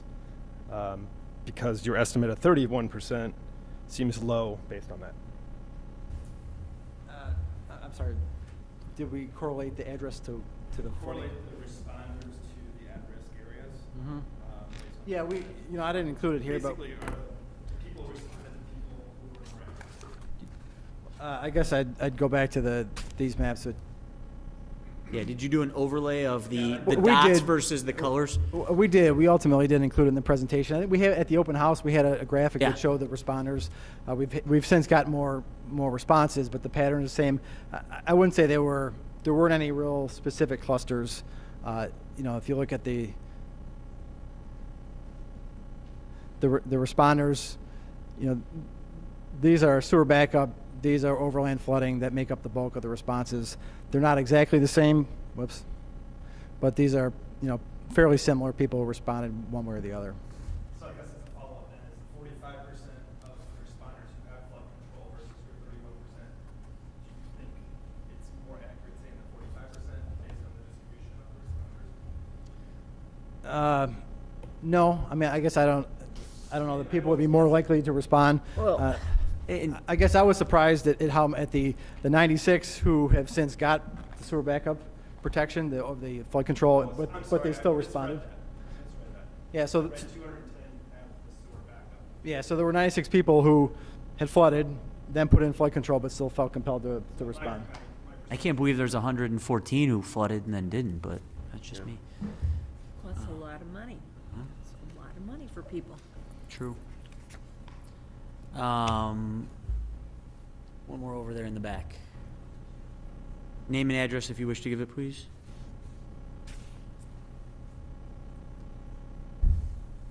Dan Juris, North Delphia. My question is, if you have a sewer backup system and you're susceptible to overland flooding, what good does it do you? And if you look at the results of the survey, almost 50% of the people that responded had overland flooding. Right. So what good does the backup system do, sewer backup system do for overland flooding? I'll let the experts come up and address it. I think that the level of storm that results in overland flooding, we had two 25-year events. So the sewer backup in a 2, a 5, or a 10 can be protected against with, those might be events where you really won't have much overland flooding. Those are more in the 10, 15, 20, 25-year events like we've had 5 years ago. Several. Oh yeah, I don't believe the 25-year thing either. I'm okay with Alderman Joyce's assertion that. I just don't want you to think that you're going to solve all the problems in the city by having everybody put in a sewer And backup system. I preface the conversation tonight is strictly regarding level of protection for sewer backup. There will be a similar conversation at a future meeting that will address what level of protection for overland flooding do we care about and do we want to establish. So these are going to be two variables that we need to determine as a council to then put into our master plan and come up with a grand total. But we're all very aware of the fact that there are areas where flood controls will not help them. There's a gentleman sitting behind you that would laugh if I gave him an opportunity to put in a flood control system, because he knows well and good that that's not going to help him. And I just wanted to make that clear Yep. because I did hear a comment somewhere on this side of the room. I couldn't see who said it because I was blocked. That just because you put in a sewer backup system, you're going to have 100-year protection. Nope. And that's not true. No, definitely not true. Thank you. Declan? Declan Stapleton, East Avenue. Can't hear. I guess, Tell these people to speak. just wanted to clarify if I'm understanding it correctly. So 16,700 is the figure for a city or a government solution to this problem, correct? 16,000 That's per your overall. Whereas, per single family home. yeah, on average. If we went with a 10-year solution. And on average, if the private individual does it, it's $6,000 to $12,000? Yes. And the level of protection. And the is- level of protection is much higher than a 10-year level of protection. Okay, so I mean, the conversation Yeah, the kinda math over, is isn't it? starting to kind of not add up. Yeah. Although the 16,700 provides overland protection from the point of view that it increases the infrastructure, the size of the pipes, whereas every one of us doing our own thing would have no impact on overland flooding And because probably make it slightly no worse. bunkers, there's no vaults, there's no nothing. Yeah, Correct. Still a big difference, I think, though. Eh? Yep. All right. Is that a fair response that I gave? Okay. Sir, thank you for waiting patiently. You were the first one with your hand up this evening, and I made you wait. I'm sorry. Tom Nazar, 16 North Lincoln. So we've identified risk in this case as number of years. Is that correct? Risk being number of years of protection? Well, the first risk is by a basement being assumed 6 feet below the street elevation, and then at the sewer being above that 6 feet. Right. So that's where it starts. Then we have different levels of risk. How often is it at risk, depending on the rainfall? Okay, can you identify the cost, the estimated or projected cost of risk per homeowner, per district, whatever, so that we can evaluate the options presented, 2 year to 5 year to 10 years? Sure. Other than just saying it's this amount of money, it's this amount of money. But I live in a total cost of risk world in my business, and I don't see the cost to the homeowner laid out 2, 3, 4, 5, 6, 7, 8, 9, 10 years. So they can say, okay, the total cost of risk to break even might be 4 years or 3 years. But I can't equate number of years to dollars. So the number of years is strictly a description of the intensity of the storm. No, I get that. And I'm trying to convert that. And Convert that to an estimated or To look at projected dollar sure. amount. To look at the cost, what it would be to a homeowner, we'd have to know what's in the basement, what's the value Well, of the. but on average. Well, we'd assume a figure the 20,000. assessed value and a percentage of that, which would do, and we'd have to do it. That was not part of the study to try and do an economic impact analysis, or the next, a cost-benefit analysis on that level. It was, we're trying to get to trying to determine what to be done for the backup to move on to overland flow, which can be more damaging or equally as damaging when you have certain storm events, which I know a lot of residents have encountered, but we have not gone to that extent, nor were we asked to try to extrapolate out it's a 3-year return or a investment of 10-year, 12-year, whatever it might be. So we have not done that. I think I just kind of tie into these aldermen's question, which is cost benefit. And it's hard to determine that based on the number of years, but if you haven't had the data. Well, and I think the important thing, at least as I'm hearing your question, which is a very good question, is if we know that the cost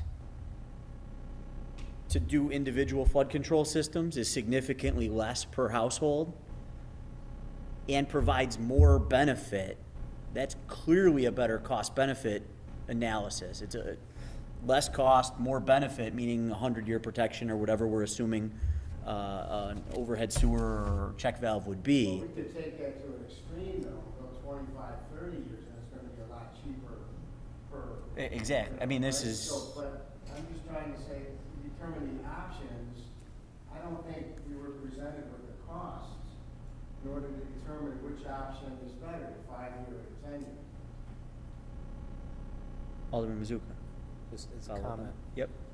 I think what you were getting at, Mr. Chairman, was the idea that the 2, 5, or 10-year protection that is done by the city and involves lots of projects, essentially the solution where a homeowner puts in a flood control system of their own dominates all those other options. Yes.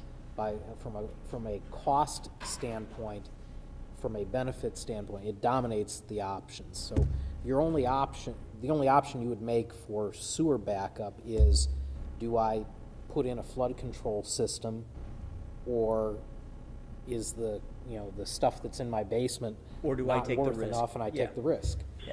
And again, a lot of that is on an individual parcel by individual parcel basis, based on those maps. Is I may live in an area where I'm okay on that. I'm in green for a 2-year and a 5-year, but I'm in red on a 10-year.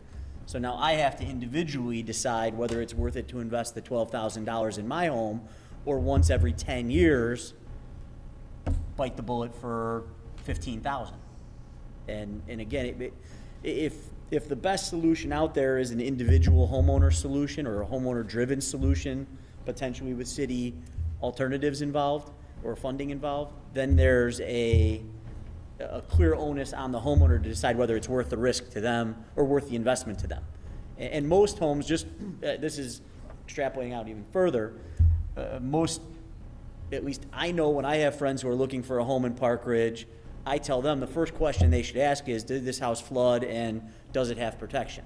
So to invest $6,000 to $12,000 in my home, knowing that that's going to improve the value and the likelihood of somebody being interested in the home, makes it worth it also. And that's just on top of protecting the stuff in my basement while I'm living there. But excellent question. Thank you. That adds to the conversation. Mr. Sladkey. Dennis Sladkey, 1725 Elliott Street in Mayfield Estates. Couple questions for you.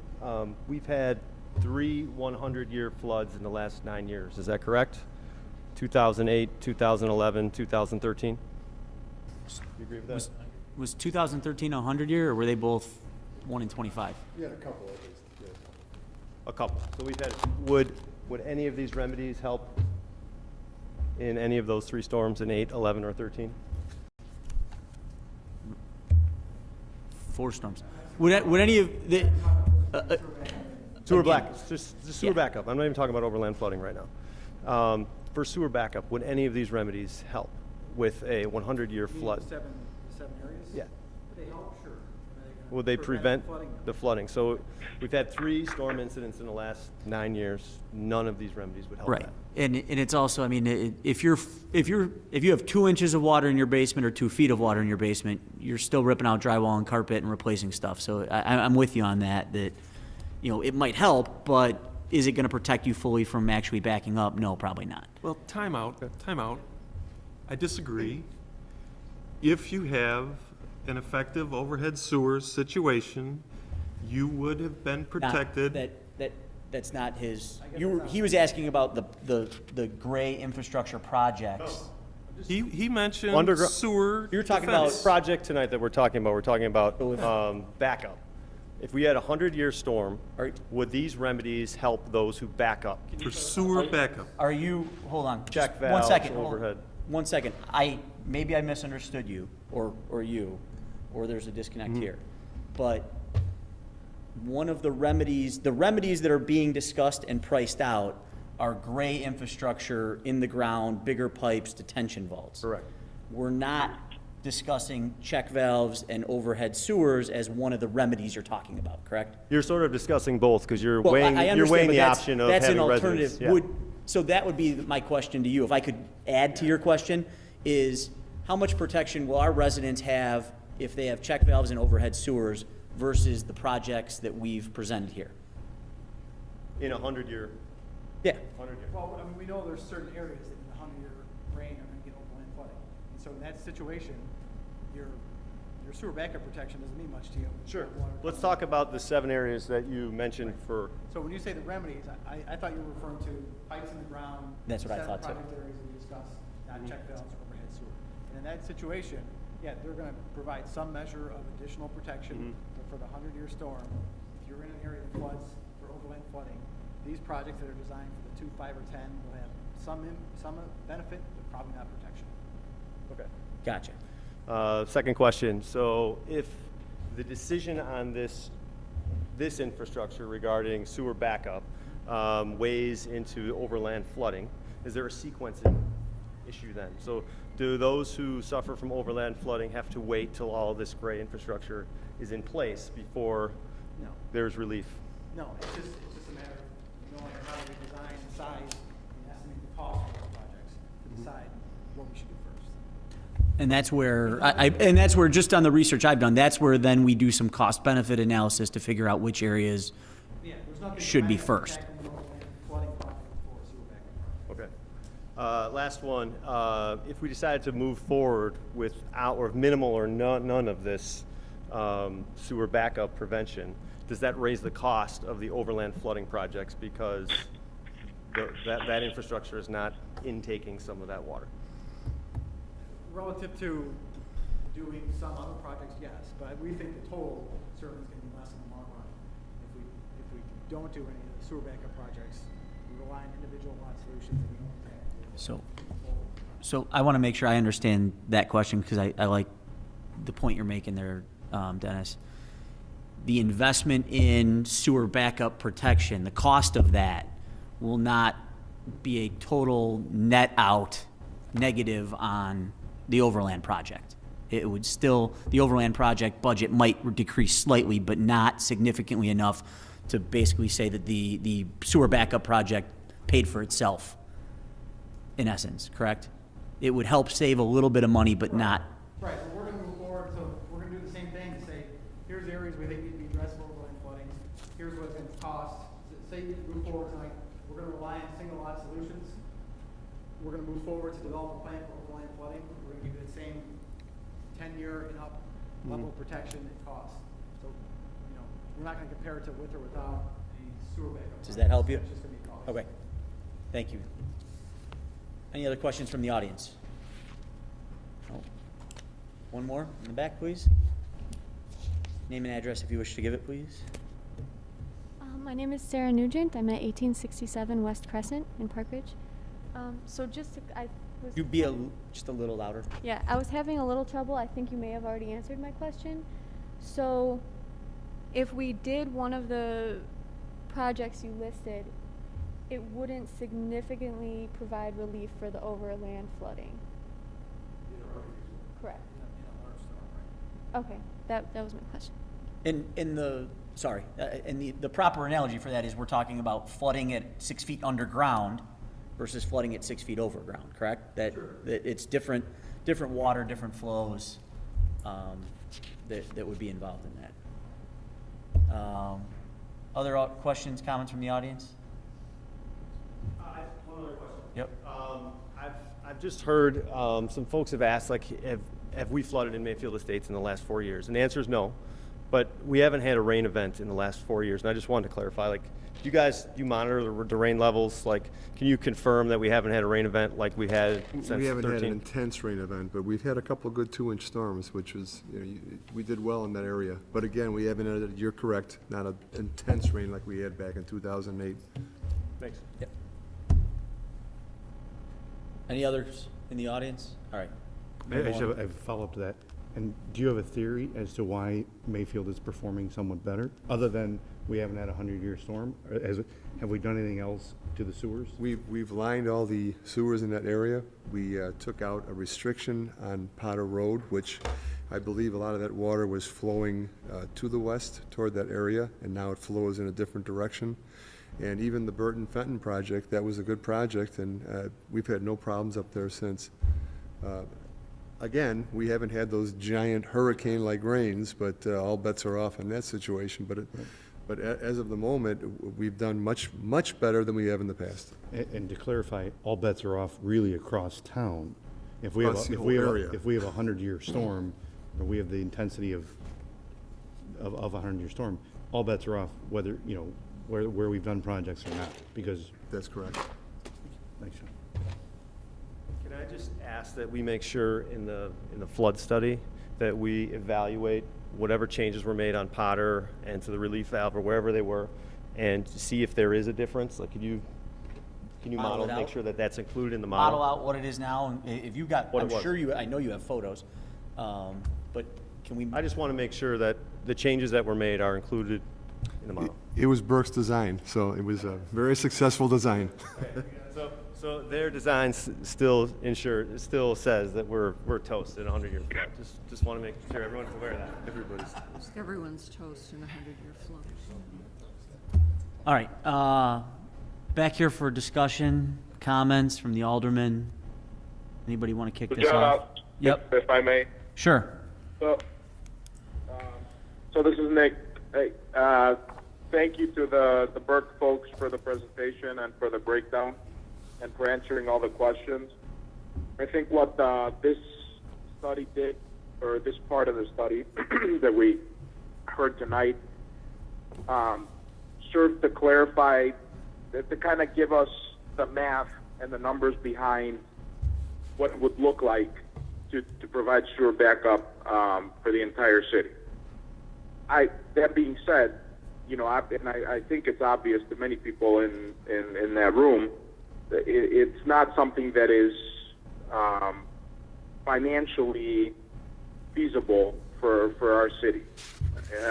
And what I mean by that is when the contrast is stark when you put the numbers next to each other and you see that, you know, individually, homeowners can find solutions that will provide them much better protection than if it was done across the entire city. It would be less disruption, like Alderman Joyce pointed out, and it would be more effective and less cost. So I think that was a big point to reach in all of the discussions that we've had going back 6 years now, because a lot of the discussions we're having weren't done with the numbers, with having the figures and seeing the magnitude of what we're talking about.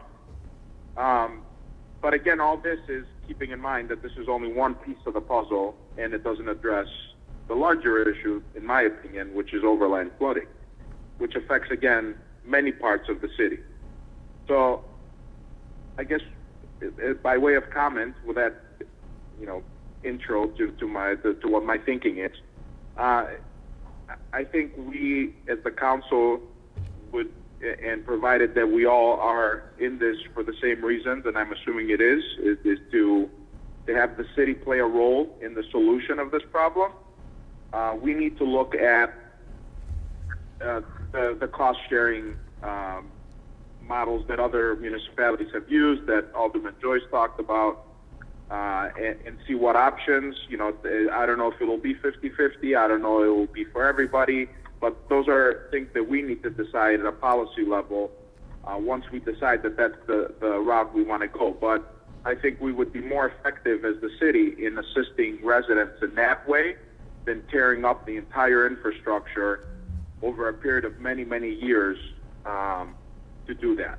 And just the magnitude of that would be huge. We're talking, you know, Wall of China type of thing. And in the end, it wouldn't even provide the level of protection that an individual homeowner could get by doing overhead sewers. So with that being said, I would be in support of zero level of protection citywide as far as sewer backup, and concentrating our efforts on the second part of the study, which is overland flooding, which I think is what we saw in those photos, and that's what people most closely associate with the issues in Park Ridge. And what the big issue is that an individual homeowner cannot control on their own. So that's where I think it's more appropriate for the city to play a role and identify projects areas that suffer with that. And it's a priority issue too. I mean, if we look at it in, you know, when you're talking overland flooding, you're talking potential evacuations of areas of people having to get out of their houses because they're physically underwater. Whereas sewer backup, not to diminish it, I've been the victim of sewer backup 3 times, and then I put overhead sewers in. It's destruction of property, which is painful, it's costly, but in terms of priority, you know, whether you need to leave your house with your children because there's water coming from your front door is a different level of priority than, you know, some of my stuff in the basement got destroyed. Both traumatic, both bad, but in terms of priority, I would look to overland flooding again. So those are my thoughts. I don't know if that provides any guidance to Burke, and I don't know how the rest of the council is going to feel, no. but those are my thoughts after hearing the presentation. Thank you. Thank you. Anybody else who wants to go next? Alderman Wilkening. I agree with Alderman Melissus. I really think, from what I've seen in our experiences in my neighborhood and other areas, the overland flooding is a big, big portion, and that would be possibly where the money might be better spent. I agree with Alderman Melissus. I'm not ready to think this is a great idea until I see what they have to say about overland flooding. That's a huge concern to me. I think I took that first picture. I sent it to them. That's the corner at my house. Anybody else? Alderman Schubert, Alderman Mazuka. Sorry, I saw him first. Go ahead.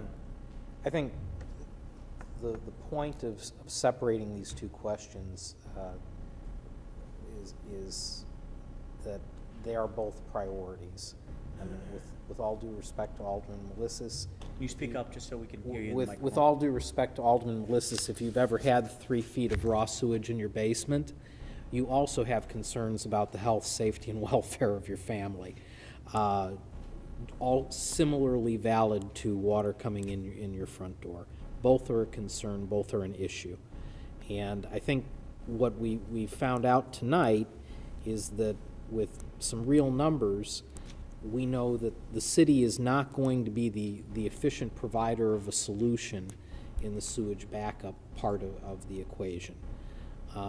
We can talk about, I don't favor a cost share, but I think there are some things the city could do in terms of execution, permitting, other forms of assistance that would help expedite the conversion of homes that don't currently have a flood control system to ones that do. I think when we look for those solutions, we also have to make sure that we are fair to the 31% or so of residents that are estimated to already have these solutions and have already made that investment. It would be pretty unfair to have them, those folks who've already made the investment, paying twice by unfairly subsidizing everybody else. So I think we just have to be very careful when the city talks about how we would get involved in the sewer backup part of this issue, and make sure that whatever we're doing is fair and equitable to all residents in the city. And I look forward to future conversations about how we do that. Sure. But I think the focus going forward for our friends at Burke is properly on addressing the overland flooding part of the equation for their work. Thank you. Thank you. Alderman Joyce? First of all, thank you for your presentation. It was excellent. You fielded all the questions well. Appreciate that. The subject and slicing it into 2 different pieces, I appreciate that. Makes it easier to make comments. So if we don't help our citizens to gain a little better level of protection, then it kind of becomes the do-nothing alternative. So I really think we should do something, at least to help. So a little different perspective on what logic the city may use to participate is flood control different than a square of sidewalk in front of your house?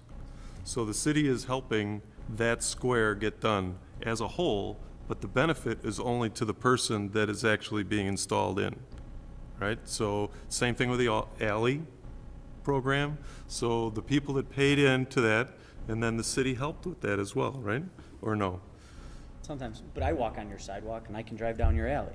Sure, there's some benefit there, but the way I look at it is that that the city has been helping out in the individual here in a number of different programs, and I don't see this as being that much different. What I find is that the rate of 220, if all the numbers are correct, is just too low. It's not enough progress. So I'm not looking at necessarily throwing money in or 50-50 or anything. Just if there's some method we can use to accelerate that number, I would have an interest in that. Sounds good. And that'll be another discussion. Alderman Schubert. Thank you. So first of all, thanks to Burke Engineering for another great presentation and providing us with some good background as well as the cost information for this. Yeah, I think, I mean, I tend to agree with a lot of the comments echoed in terms of focusing on overland flooding. In terms of the idea of a cost share or city assistance, just to educate Alderman Joyce, since you're new to council.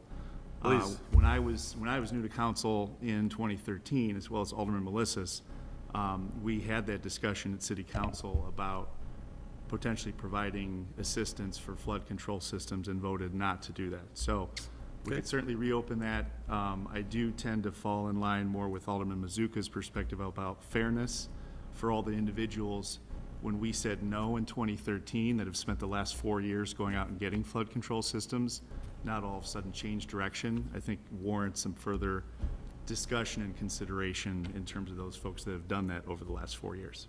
Thank you. Mayor Maloney.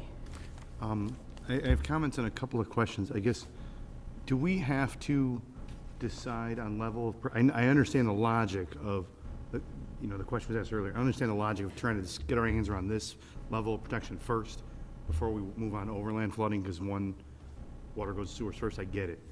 But we've already heard tonight that a couple of aldermen favor doing, and I don't want to put words in anybody's mouth, doing nothing for sewer backup. And my concern is the vast majority of people in this town do not flood. We get a skewed perspective here because the people that do understandably get upset and come here and share that with us. But if we start segmenting it out and say, okay, well, we're already really providing, right, trying to fix a problem that only that impacts a minority of people in town. And if we're going to slice that minority in half and say, well, those of you that have basement backup, we're not going to help you, it's really going to make it difficult to get anything passed in here. So I guess my question is, can we take a holistic approach and really go hand in hand and do projects that are addressing both? Or is it really, are we limited to just dealing with one and then the other? Does the question I'm asking make sense? I think so. Certainly the projects that we would develop to address overland flooding may have some ancillary benefits to sewer backup in those areas. When we did the 8 projects, were they a combination of addressing overland flooding, like in Burton? Yeah, they were primarily projects were based on everything we learned about the sewer systems. Remember, at that point, we didn't know anything. We didn't have any real resource to know what was going on. So once we studied it and said, all right, we kind of understand where the capacities are, we just designed some projects that would take advantage of what was there. They weren't huge projects. They weren't really to get any particular level of protection. There was, here's the existing system, here's some opportunities, let's take advantage of them. So we could take a similar approach. The challenge I see is in getting consensus on, does everybody agree with what I think? How do we decide, yeah, these are the projects? Okay, and I appreciate that. And Mr. Chairman, my concern really is, and we see it here every time this issue comes up, there gets to be a point where people start looking out for their ward.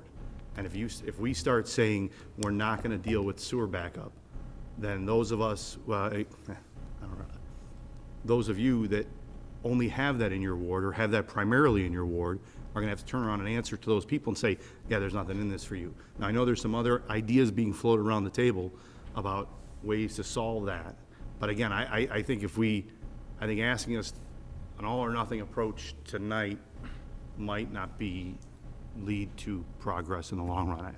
I think it's possible that, I guess what I'm hearing, it seems like in general, no one wants to pursue this citywide, put our blinders on and say we're going to make sure every street has this level of protection for basement backups. But I suppose it's possible that along the way to developing the overland flooding projects, there may be some, projects similar to these 7 that as we look at them closer, maybe this makes sense. Maybe this area, we can improve it, and those people who don't have flood protection in this area will see a benefit from that, and we can just bring them to you and say, here's a project, what do you think about it? Or conversely, maybe the question we just have to answer first is the way we want to solve basement backup through check valves, overhead sewers, flood control systems, and then argue that point here, whether it's low interest or no interest loans, low interest loans, 50-50 matching. I think Roger's 100% right. We've talked about that 3 times since I've been here, and it's been voted down every time. But mayors change, councils change, everything changes. So we're also staring some pretty stark costs in the face. So if it's significantly less expensive to solve the problem that way, and we tell people, if you were flooding this way, this is an option. The city is going to provide you this option. And if you're not sure how you're flooding, call Public Works and they'll come out and talk you through it. Because we certainly don't want somebody who's getting seepage to put in a flood control system. Right. And that's and I think if I may, Marty, that's what I was saying too. And for somebody, I was the one that suggested no level for sewer backup, 0 level. And I'm in a ward where I get overland backup sewer. If there's a sideways, I get that too. You know, I mean, I have it all. So it's not, I'll be covered no matter which one we try. You know, Mr. Alderman, Mr. Alderman, my roof is leaking. Can you help me with that? So, I mean, and I think to address what you're bringing up, which is a very good point, that's not the message to be sent or to be communicated. I think by saying that the city is willing to somehow, all of the options that you just mentioned, whether it's like a, you know, low cost loan or some type of cost sharing, that we're still going to do, we would want to do something for the people that are suffering from sewer backup. It's just the solution suggested by Burke, you know, or in the presentation, is far too invasive and costly and disruptive than if we just, so we're not leaving those people behind. We're just saying, in a holistic approach, like you said, okay, we're going to do something, you know, bigger projects for the overland stuff, but we're going to give, we're going to have some sort of solution for the people that have just sewer backup. And I wouldn't want it any other way. I wouldn't support any solution where it would just be overland flooding, because I don't think that's fair either. So I just wanted to clarify my initial comments, and those were good points that Mayor Maloney brought up. Anything else, Mayor? I'm good. No. Alderman Melodosian, anything to add? I having many times sewer backup in multiple properties in Park Ridge, I'm a fan of flood control. But I think it's interesting. We saw the pricing on flood control for sewer backup, and we're like, oh, that's too expensive.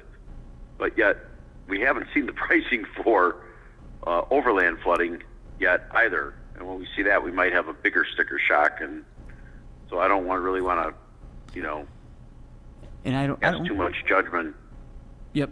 No, I agree, and I don't, we're gonna have a separate conversation with that probably after we have the overland flooding discussion and potentially even after the master plan is actually returned to us in terms of how we wanna go about, not leaving those people in a, we're doing nothing for you, type state. So I just did some quick math. I haven't been texting or on Facebook, while I've been up here. The FOIA will prove that out. Yeah, but the math on, there's roughly 8,000 homes in Park Ridge who do not have flood control systems. Many of those are not in areas that are vulnerable to this type of backup and don't have issues. And even if we did something as a city, low-cost loans, low-interest loans, one of the things that Alderman Wilkening said, somewhat muffled, and I doubt anybody heard, but I made a comment about, I can't believe some people flood and then don't get check valves or overhead sewers put in, and she said, but it's expensive, and it is. And maybe there's some sort of system in place where, you know, if you hit certain income thresholds, you qualify for some type of an assistance in some way, shape, or form. I'm not saying that I am a proponent for that. I just think that the discussion needs to be had, and we need to figure out if there's a way that we can help facilitate the acceleration, as Alderman Joyce was asking for, in these systems. I don't see it. I think we're all in agreement here, and so you have your final marching orders, Jeff, and we're all pretty much in agreement that setting a 2-year, 5-year, 10-year number as what we want you to start designing as part of our master plan is not going to happen. I think when you're doing your overland flooding analysis, you can assume that you're going to see hopefully an uptick in flood control systems going in, so less detention in basements, and however you want to factor that into your modeling, certainly go ahead and do so. Is everybody okay with that as their marching orders? And then we can move on to parking. We're not done yet. Don't pack your stuff up. We have more stuff. We haven't even gotten to public safety yet. Oh, God. Okay, so I think that's where we're at, and we'll expect you guys back here in another month or two with an overland flooding analysis and some discussion points on that.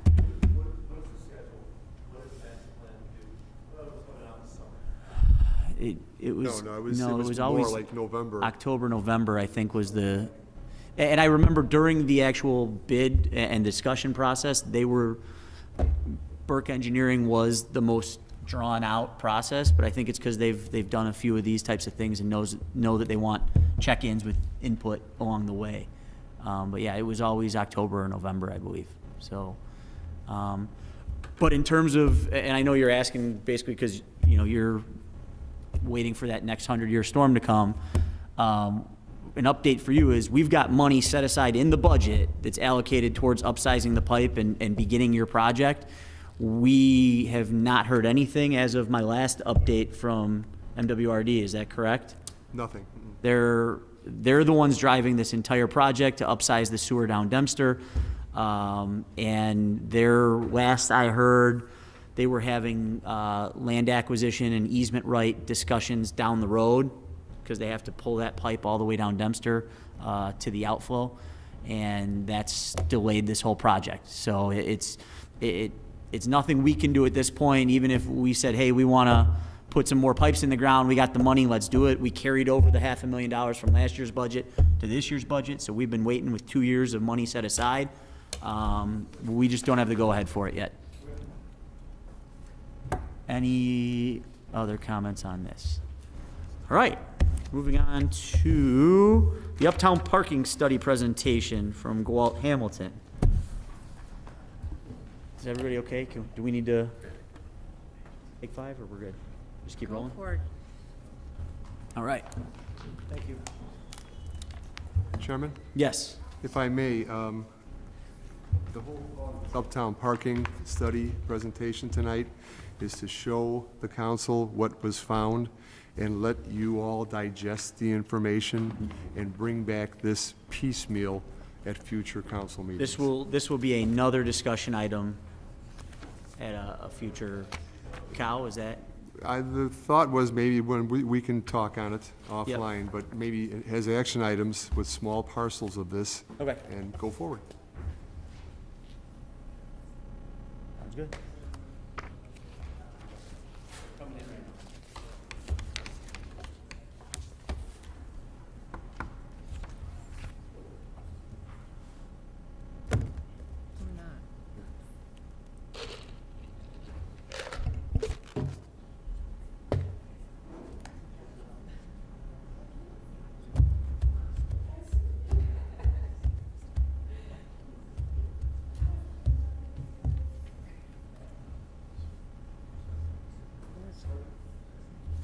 All right. You guys have, are we going through it on the overhead or? Yes, okay, great. Log on in.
I can go either way. I didn't realize that was there.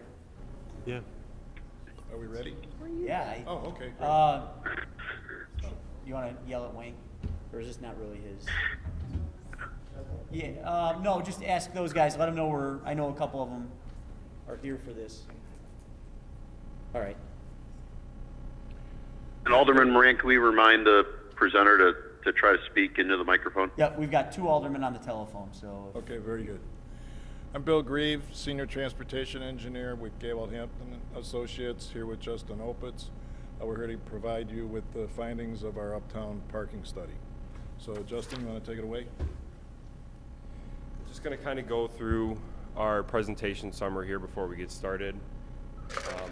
Objectives, we're going to go through kind of our mission statement of this entire parking study, then go through the existing conditions, all the data we gathered, the public outreach effort conducted by you guys here at the city with help by Tesca Associates, any future development that may impact parking recommendations, and then finally our strategies and recommendations. Starting off with objectives here. So basically, we wanted to document the current status of all the parking operations here within the Uptown study area before we got into any further detail in recommending anything. And really, we wanted to create a study that involves multiple stakeholders throughout the whole entire study process, including city staff, officials, business owners, and the Park Ridge residents, since this is really a study for you guys. And we want the final study to provide a basis for addressing parking issues within the study area and documenting viable recommendations for consideration by you guys. So starting off with the existing conditions, we're just kind of roll through the study area here. All the areas highlighted in green are the public parking areas that are off-street, and all of the areas that are highlighted in blue are the on-street parking areas. The red outline is the study area.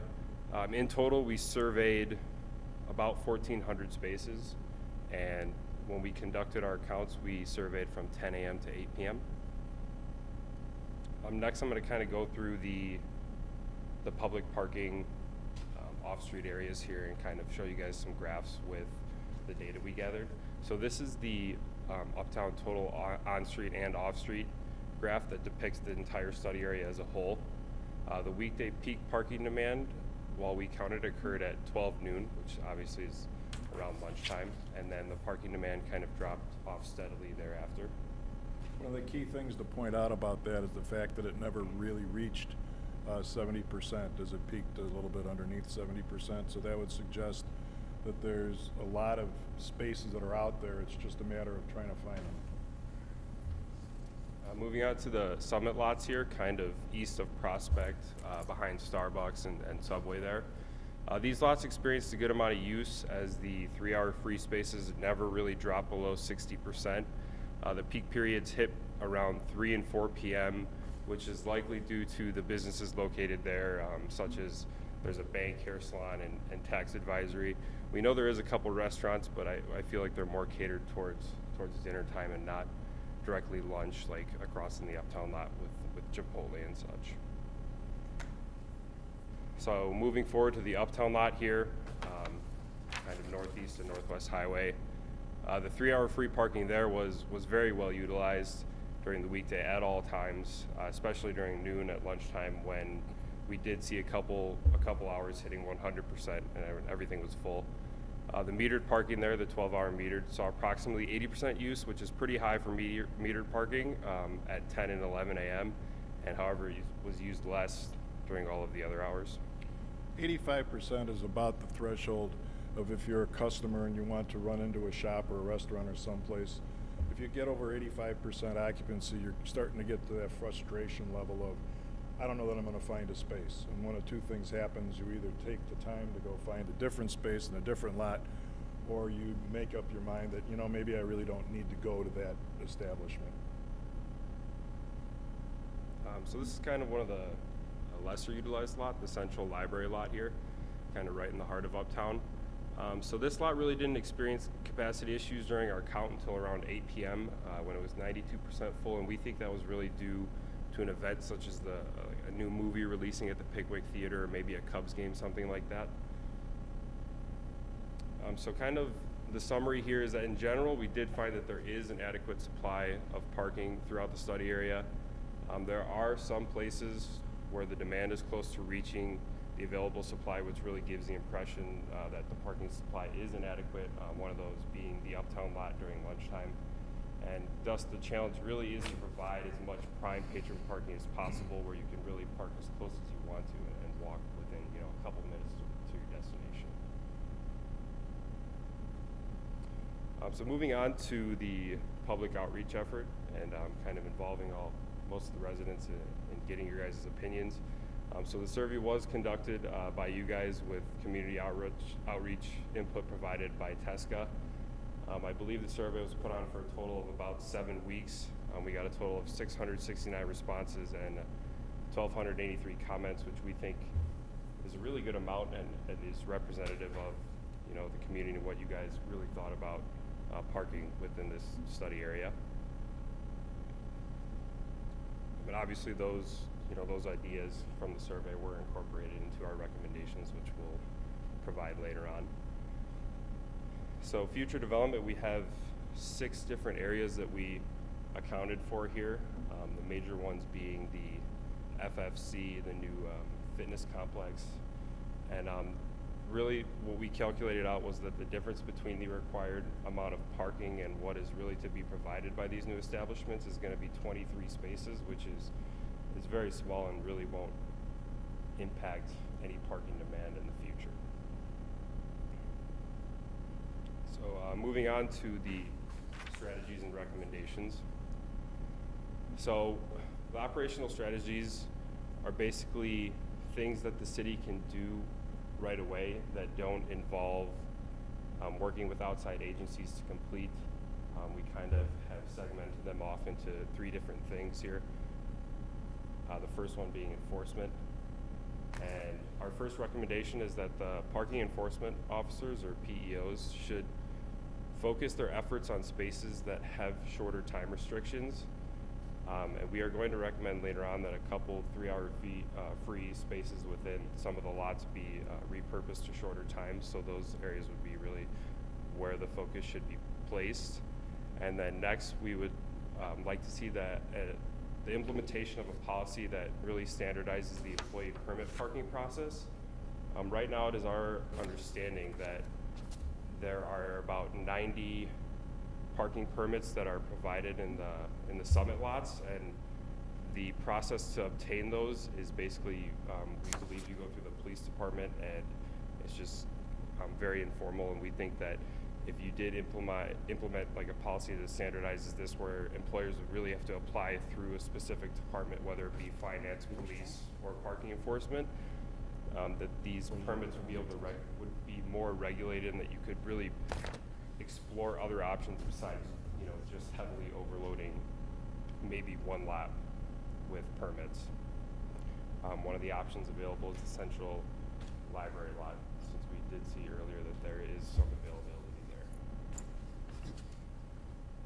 Moving on to some signage changes here. So the uptown lot was above 85% capacity during all hours. And really the types of businesses that are located around here are kind of quick turnaround restaurants. There are a couple exceptions we know with, I think there's a chiropractic practice, which, you know, would require maybe a little bit more than an hour. But we think that you could repurpose the 3-hour free spaces within this lot to 90-minute free spaces to create a quicker turnaround and get people in and out of there faster, and not allow them to park for 3 hours during these lunch periods and really just sit there for longer than they need to. Moving on to Meacham Avenue and Morris Avenue, kind of to the northwest here, right outside of Trader Joe's, kind of. So these stretches of road are signed as 2-hour free right now, and we would like to repurpose these to 3-hour free to stay consistent with the rest of Uptown. We really didn't see any reason why they would be signed 2-hour free over 3-hour free. Moving on to Bussey Highway here, kind of west of Touhy Avenue. We think that we should remove the 8 to 10 a.m. restriction on parking along the north side of the Bussey Highway here, and you could gain approximately about 40 spaces for commuter parking.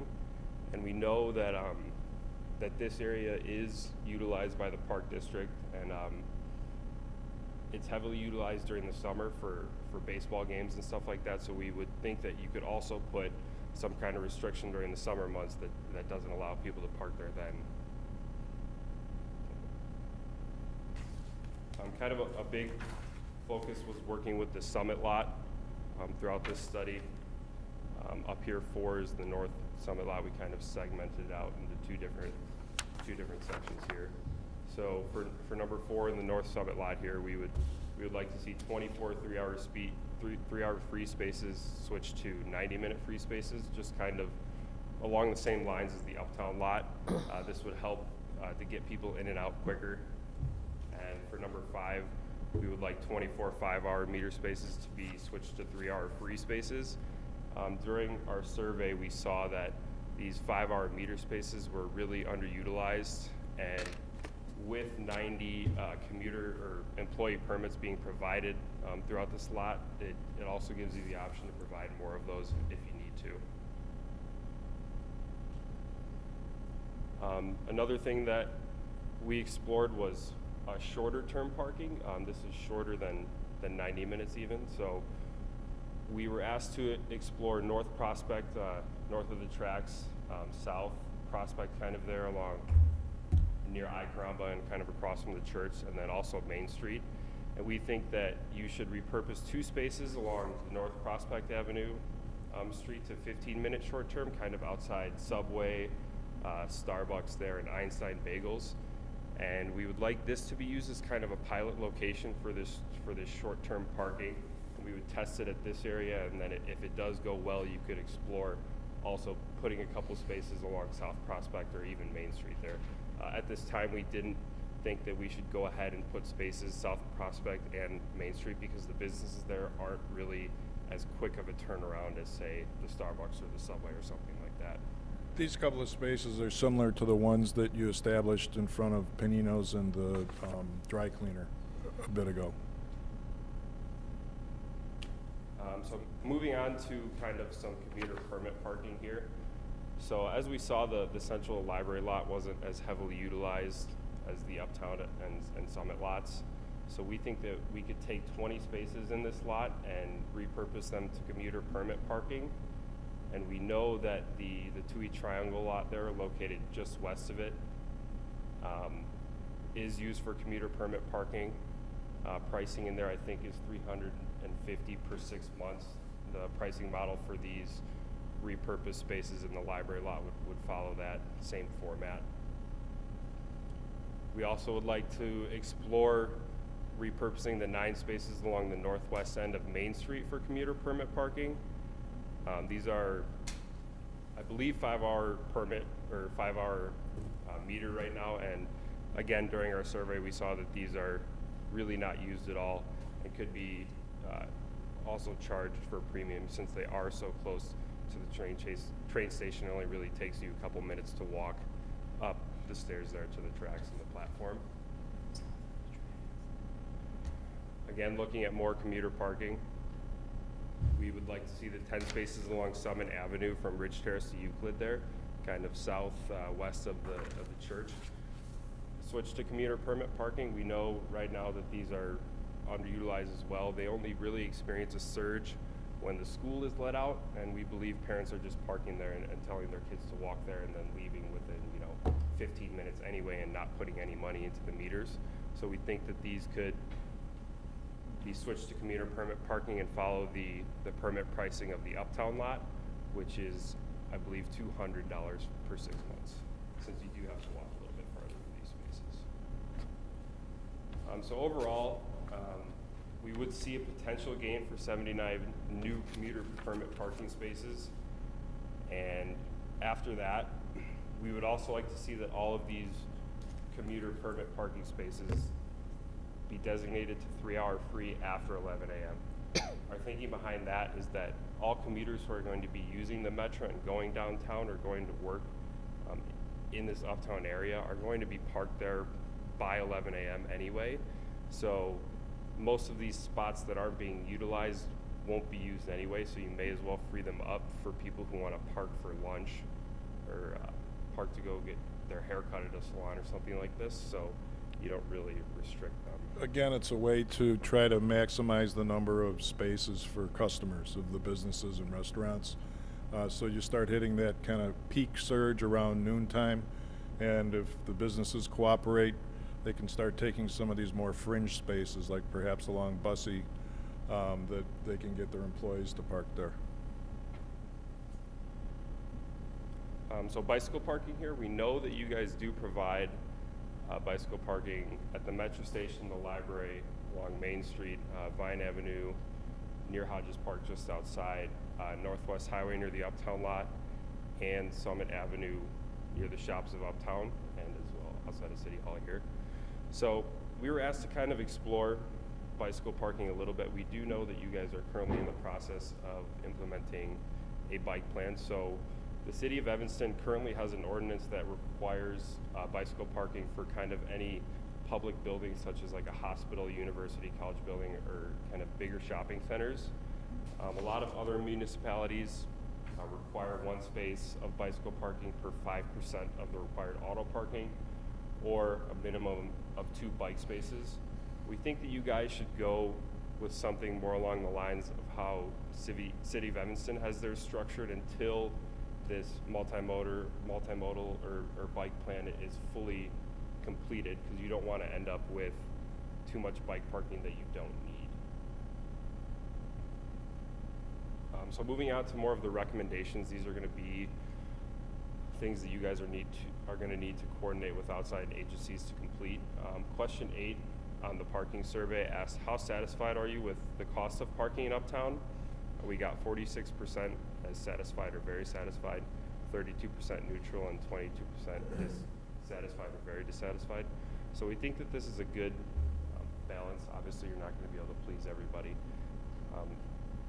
So kind of piggybacking off this, since cost is well received already, we did see that some comments suggested a displeasure of using coins in all the meters. So we would suggest that you guys explore the opportunity of switching to these electronic meters and electronic pay box stations. These would help basically with collecting data and also kind of streamlining revenue. The meters pictured here are made by a company in Milwaukee. They're also used in the city of Evanston. You can use your credit card to pay for them. You can also use your phone, and you could also pay on the website. So there's multiple options for people to pay at these meters. It also prevents people from, overpaying for their parking, leaving, and the next person coming, and they get to pick up on that leftover time. These do reset once people leave, since they have a little laser that kind of detects when the car leaves. So. And for people like me who carry around a little bucket of quarters in my car, I can still put quarters in that thing too. But you're saying, real fast on those, they've got each little machine has a little laser on the spot, and when a car pulls out, it wipes the time clean? Correct. Wow. Yeah. You can get like single meters. Like down in the city, I like being the nice guy who hands my little ticket to the next person pulling in behind me. We'd have to be real fast to be like a magic trick. Yeah. They also have, there's a ton of options on their website. This was just kind of one I picked out. But they have like dual meters. They've got a ton of stuff. Little lights on top of them, red and green, like in the parking garages. So kind of where we think the best place to test these electronic meters, should you decide to proceed with them, would be at really the commuter parking locations, kind of along the south side of Bussey here. We know there's a pay box station out there already. And also in the kind of the Prairie Avenue parking lot, I believe there's 52 spaces in there that are also used for pay box. These would be good kind of controlled areas that would easily be used for testing. So I'm kind of moving forward with this parking lot acquisition and just looking for new places to acquire parking moving forward. We believe that the parcel directly across Cumberland here of the new FFC building is available for purchase and would be a good spot for commuter employee permit parking. It's close to the train station. It's also close enough to kind of the core of Uptown that employees could really park there and still get away with walking to work in 10 minutes or so. This is just kind of one of the parking lots we did examine. However, you guys should definitely regularly examine all of the available options that are out there. Although it's officially outside of the study area, you can see the red line there. We think it's close enough to the action of what Uptown is, whether you're a commuter or employee. The size of the parcel is good in terms of being able to get an efficient number of parking spaces there. And if you go out there at any time during the middle of the day, you'll see a lot of people parked there already. We're thinking it's FFC employees that they're telling to park across the street so they can maximize the number of spaces for their customers. So another big ticket item kind of throughout the study here was do you guys need a parking garage in Uptown? And really when we were looking at this, we kind of wanted to look at the whole entire study area and not just little specific pieces. So we did find that the entire study area never reached above 68% occupancy. So at this time, we do not think that you guys need a parking garage. Kind of the two main areas that we really did look at was the South Summit lot there, kind of number 5 on the screen. And we think if you did put a parking garage here, it would also increase congestion within kind of the main core area of Uptown. We know that Prospect and Summit is already a pretty dangerous intersection, and throwing more cars at it would only further that. Also, we explored putting a garage on number 7 there, the Central and Library lot, and we really don't think that's a good idea due to you don't want the focal piece of Uptown being a parking garage. It really would be an eyesore, and that's not kind of what you want people to see when they drive into Uptown. And that's probably a very important point that Justin made. You know, this piece of Uptown is probably your most congested, your busiest, because you've got the most number of streets. You've got on-street parking, you've got off-street parking, you've got a lot of successful businesses right there. And to be adding more and more parking supply to this area just brings that many more cars, which then more cars could mean more conflicts with pedestrians, with bikes, and you're trying to give that feeling that we're a safe community that's promoting pedestrian mobility. So thank you for the opportunity to complete this study. We're gonna open it up for some Thank you guys. Yeah, and one of the ideas the city manager Gilmore had, we'll do some questions up here, and then I know there's some folks in the audience who might want to make comments or ask more questions. Instead of having you guys share a mic like we just did during the last study, why don't you guys turn on those mics there and have a seat next to our fire chief? And why don't you stay up there for questions from us up here if you could, and then whatever, either or. Just while we're doing it, but then when people come up, so they can have a microphone and you can have a microphone, that'll work a little smoother, and we won't have to worry about the audio being picked up and things like that. So I'll open this up for some questions from the aldermen on this, and I know this isn't supposed to be a vote on anything at this point. It's more for our clarity and making sure we understand exactly what it is you're recommending. Any questions on the process, on the survey, on the report? Alderman Mazuka. Questions on the recommendations? Sure. On recommendation 8. Speak up a little bit if you could. On recommendation 8, the repurposing of 9 spaces on Main Street. Scroll to that. I believe we actually had a parking variance for the businesses that are adjacent to this a number of years back to let them get away with even less. So this would take away what little parking they do have. This repurposing of 9 spaces along the northwest end of Main Street, what I was curious about was we, at one point a number of years back, I believe we granted a parking variance to the businesses that are adjacent to this. We let them get away with fewer spots than we would normally allow. So this would take it a step further. Did you see any kind of conflict with the businesses adjacent here and the repurposing of these spots? To me, I think the big thing was that during the parking survey, 10 a.m. to 4 p.m., these spaces were hardly ever used. So, with the businesses, if they were given that right to use those spaces, they're really not. So I don't know where their employees are parking, but these spaces along here were really underutilized. One of the, just a point of clarity on that, the business directly, I'll call it south of those spots, is going under some reconstruction right now. It's becoming a new facility. It's going from what used to be a few separate retail, it was Hill's Hobby, or I believe that's right, wasn't it?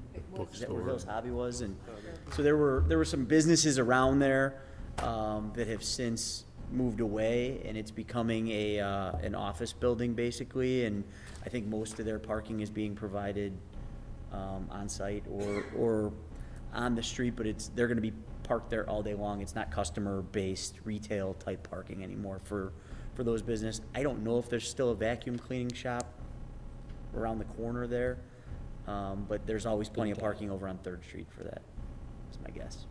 But it's not, the businesses that were granted those variances back in the day probably are no longer in business. So the next question on operational strategy number 9, the 10 spaces along Summit. Isn't that a condo building that's right in front of those, right behind those spaces? Yep. Correct. So visitor parking for the condominium building, is that typically where visitors park, or do they have off-street parking for visitors to the Summit? I would think the visitors could pretty much park anywhere around there. As far as having off-street spaces, that I'm not positive of, to be honest with you. Okay. I know they have their own lot. Right, but I don't know if it's I don't residents think only it's or full, visitors. because they have a garage underneath too. Have you ever been in the building or no? Anybody? I know they have a garage, but then they also have a lot, so we could do a little research before we vote on that. You know, somebody's moving in there, I guess. And then the last question, and this might be for staff as well. Do we have any idea what the big ticket item, recommendation number 12, might cost us, kind of ballpark?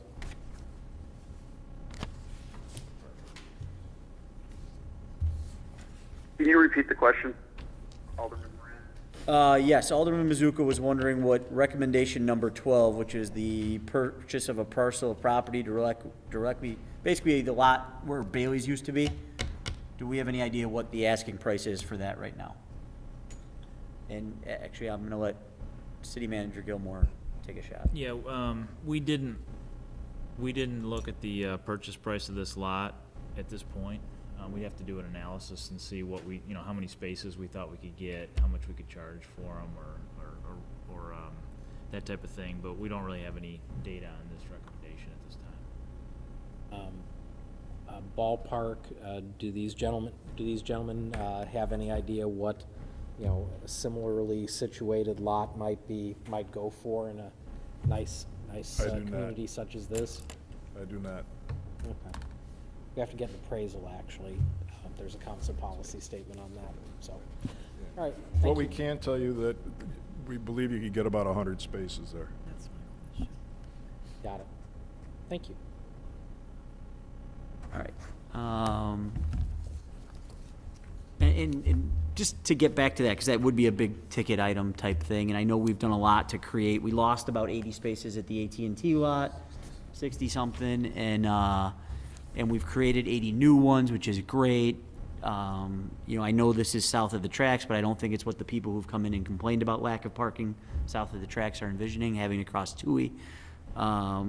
If the AT&T lot became available again for a lease, let's say, similar to what we had, would you still be making the same create commuter stuff here, or could we come back to you and say, what should this be now?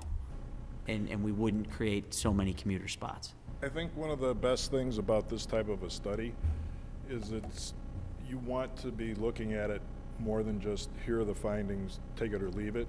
So as time goes on, as development and redevelopment occurs in Park Ridge, uptown area, you're always going to be in that position where maybe the 9 commuter spaces that get turned into this spaces, they're not that anymore because they want to shift back to 3-hour free parking.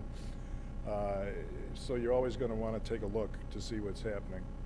And certainly to reinvestigate an agreement with AT&T, one would think that there would have to be something pretty significant going on in uptown to want to reopen that right now. Thank you.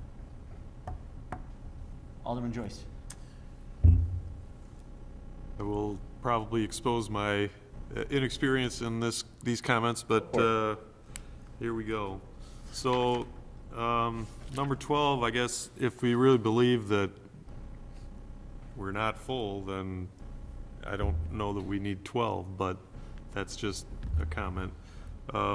So my personal experience, like Lot 11, I didn't even know existed till I stumbled across it. So I guess, and looking at that meter that has the laser on it, my question is there an app or something that, you know, you go to the Rivers Casino, you got a green light and a red light over your parking stall, let you know if it's available. Is there an app that would, say, use a GIS-based satellite system or the parking meter itself that could identify vacancy in a parking space? And could a person download an app and say, all right, here's all the space available, here's the restrictions, here's where I go?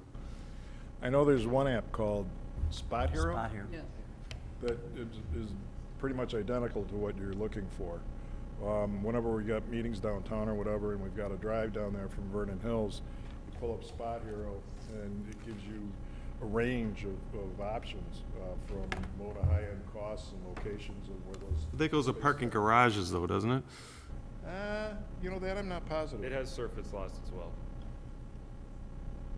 Is something like that anything you've ever implemented or been experienced with other than Spot Hero? I'm kind of a dinosaur with that, but. Me too, but. I know Justin. The vendor I did look at kind of while I was doing a little preliminary research was called Passport Inc., and I know that they do allow data tracking. Granted, you have to pay more for it, I believe, to get it in real time. So I think that you would be able to map out all of the lots, you know, within, you know, Park Ridge in its entirety, or if you just decided to do Uptown, the kind of study area here, people would be able to download an app. You could also cater the app towards like specifically your city, or they have a generic app that, you know, anybody who just decides to use can use it. It does show, I believe, the supply.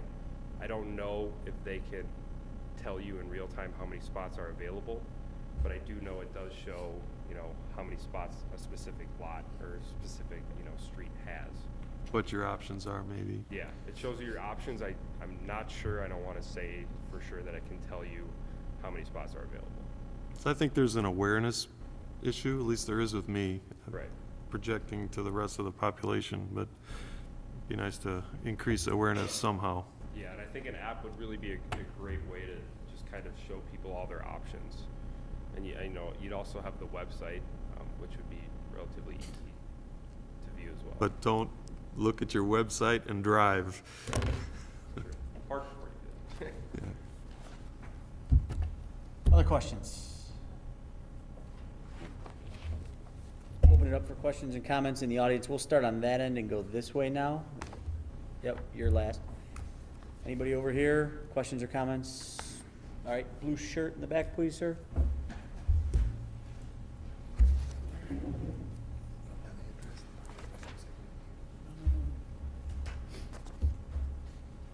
Hello, my name is Michael Athens. My wife and I own 32 Main Street. And I just have to tell you, you know, we have a 6,000 square foot building, 26 employees. They have their alarms on their telephones. Everybody's shuffling out every 3 hours to find another parking space. They're running around, they're late for appointments. And this doesn't even include clients who are trying to come to the building. There are other buildings around too with the same problem. So I understand when you know, talk about, well, there are spaces available. There's nothing close by, actually. If you try to go down Main Street, I don't know. This is what everybody's doing, is they're shuffling around with timers. And it's very frustrating. It's hard to run a business that way. It would be nice to have some long-term solutions as well. And I think it would be very short-sighted, I guess I want to say, if you don't secure some sort of parking lot or garage for the future. frankly, you know, a couple times we drove to Uptown and ended up going to Edison Park because it was too frustrating to find something in the middle of the winter. And I don't know if you really want to do that.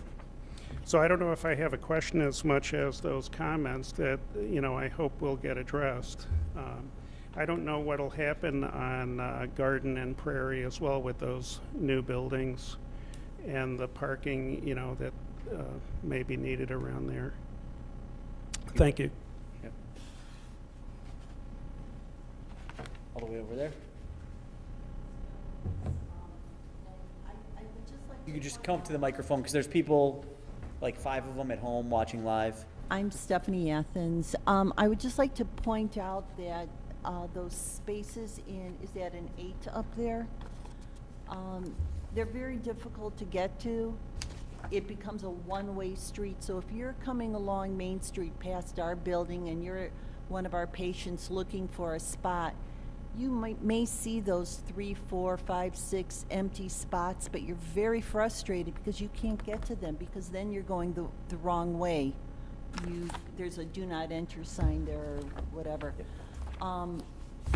You have to know that those spots exist. You have to come all the way around, come up Toohey or along 3rd Street, which is, by the way, getting more and more full because people are going into there's a massage spa and the nails establishment place, there, and then there's they're not necessarily going to FFC, but there is an exercise or a rehab place there also. And then a lot of people are going into, there's an establishment where they repair violins. So I come around, when I come home from work, I'll come around, I'll go down 3rd Street to cut over to Toohey to go home. It's full, so people are parking wherever they can. But to get back to those 8 spaces there, 7 or 8 spaces, the only way you can get to them is if you know that they exist, and you have to get to them from Toohey. So I don't know if it's a consideration to maybe make that a 2-way street at that point in time. I know that might cause some problems then getting onto Toohey, people wanting to make a left onto Toohey from that, or just making it right-hand turn only. But you can only get to them if you're coming southeast from Toohey onto Main Street. I guess what I'm concerned about is the AT&T spot, just tucked away off there. I see cars parked there now in that picture.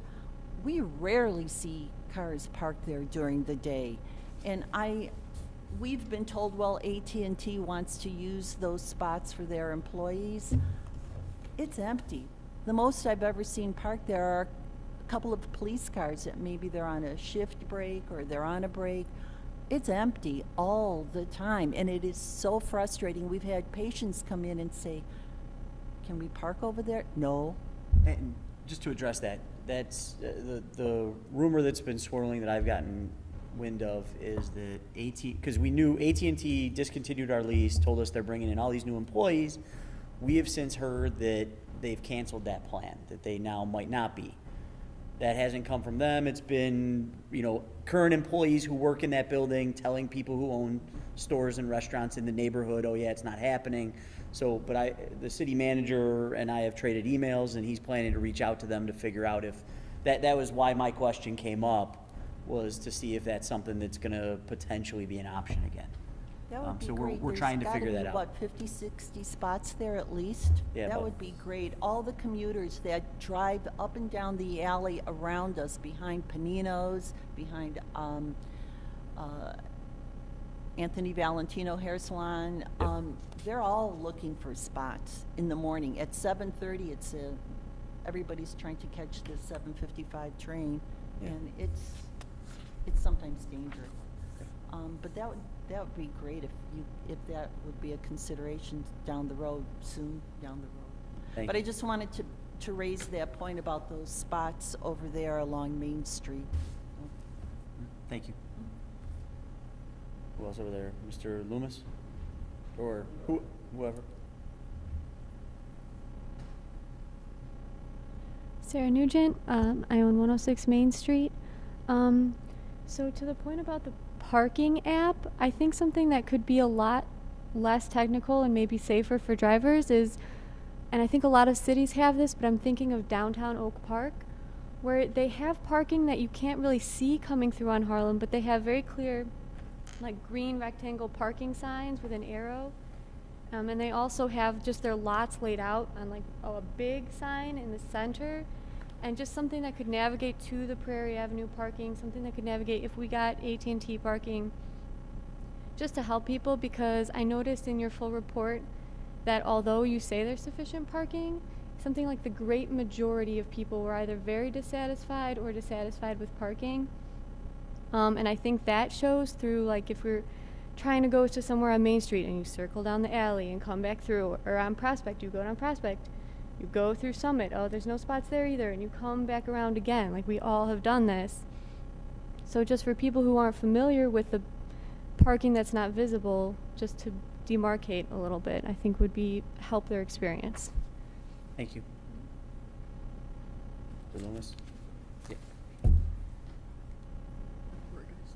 Sorry, I actually came here for the parking, not the flooding, but that was. Excellent contributions interesting. earlier then, yeah.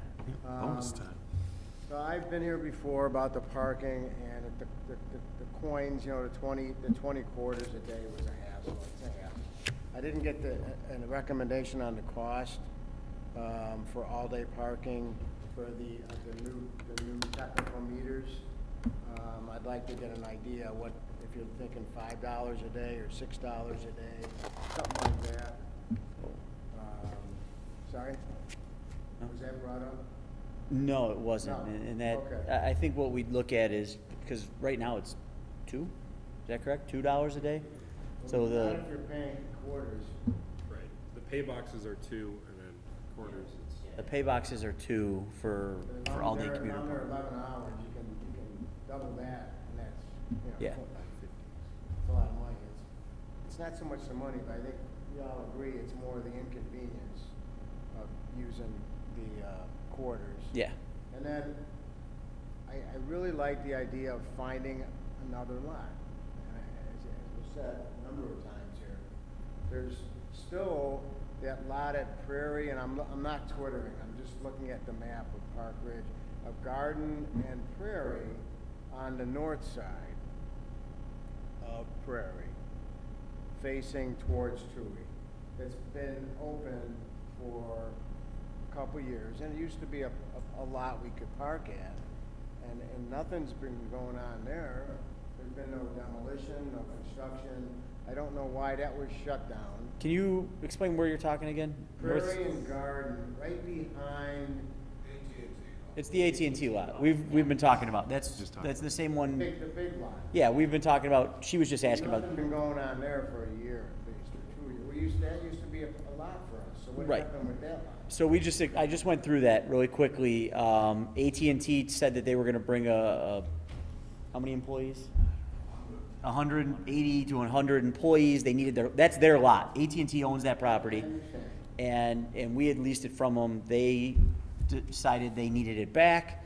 They took it over, resurfaced it, made it real nice. Now apparently we're hearing rumors that they might be canceling the plans to bring all those employees here, and we're reaching out to them to see if that's an option. They can't even fill their lot right behind their building, right? Based on their $2 current employment level at that facility, yeah, but it's their property and they've said they're planning to use it. Now we're hearing rumors that might not happen, but we're working on it.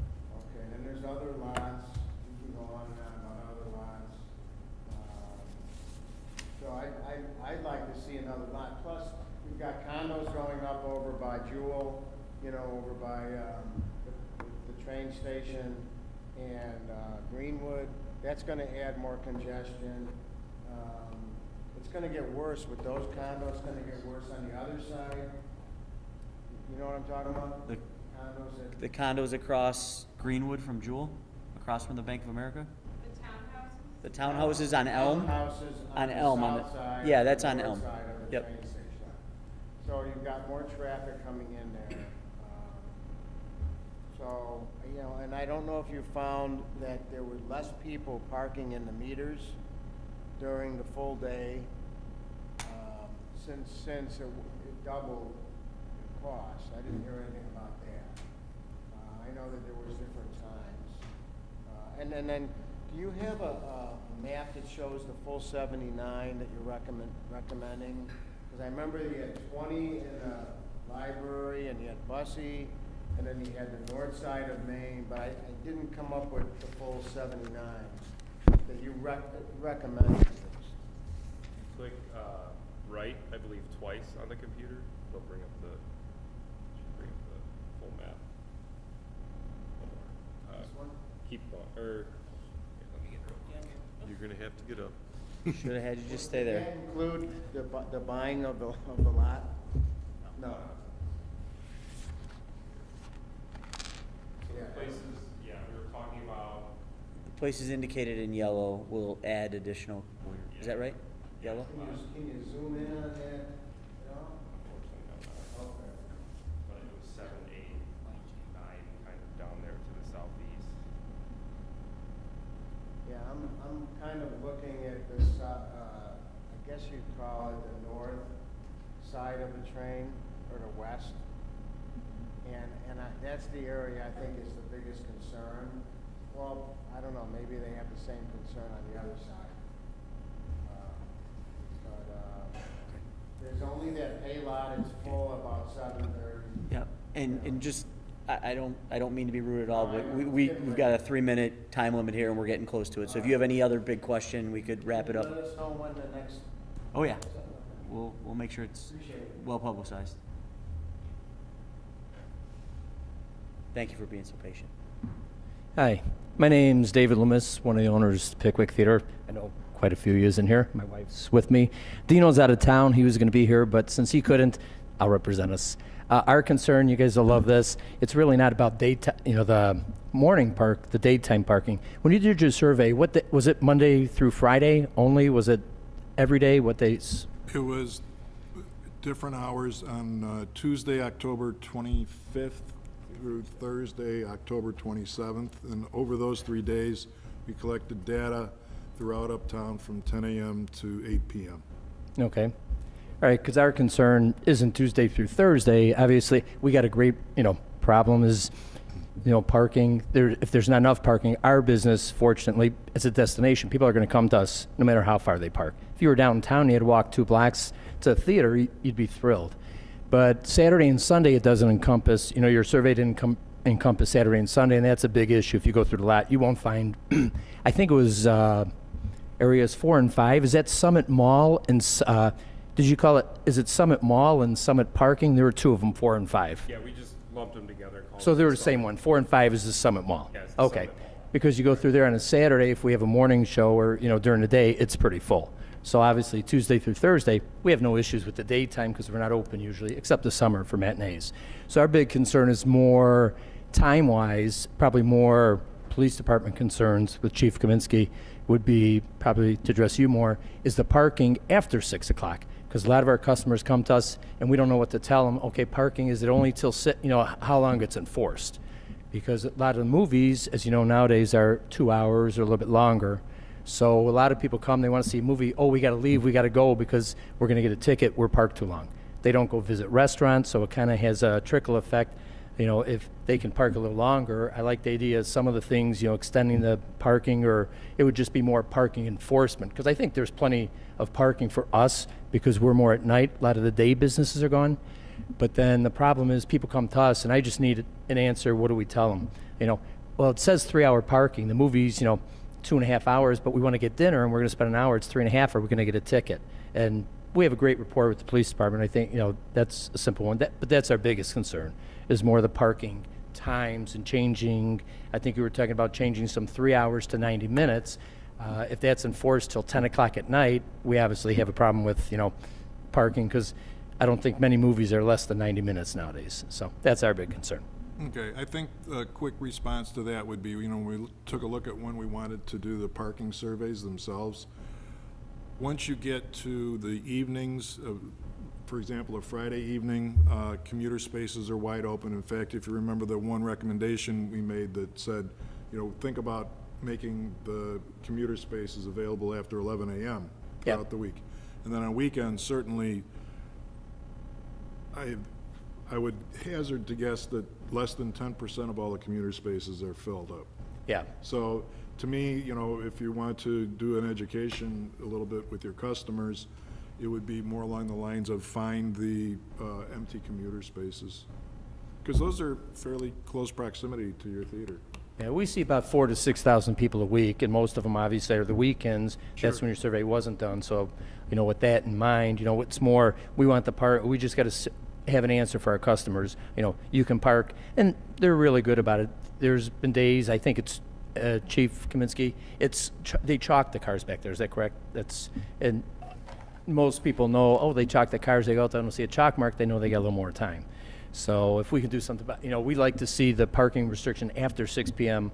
lifted or not enforced after 6 o'clock, just so our customers at night can go see a movie and eat, or vice versa. Okay. So that's our concern. Thank you. Thank you. Mr. Stapleton.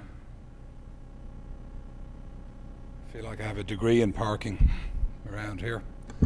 That's what we thought about 6 months ago. So. Huh? Yeah. Well, I've been involved in parking here for a long time. I've paid our friends here twice for surveys in this town. It's a very much more comprehensive problem than, you know, what we're giving it here, as far as I'm concerned. It goes all the way back to the ordinances that we have for parking and their requirements, and they're completely out of whack. The idea that, you know, in a restaurant you only need, I think we had to seek a variance for 16 parking spots.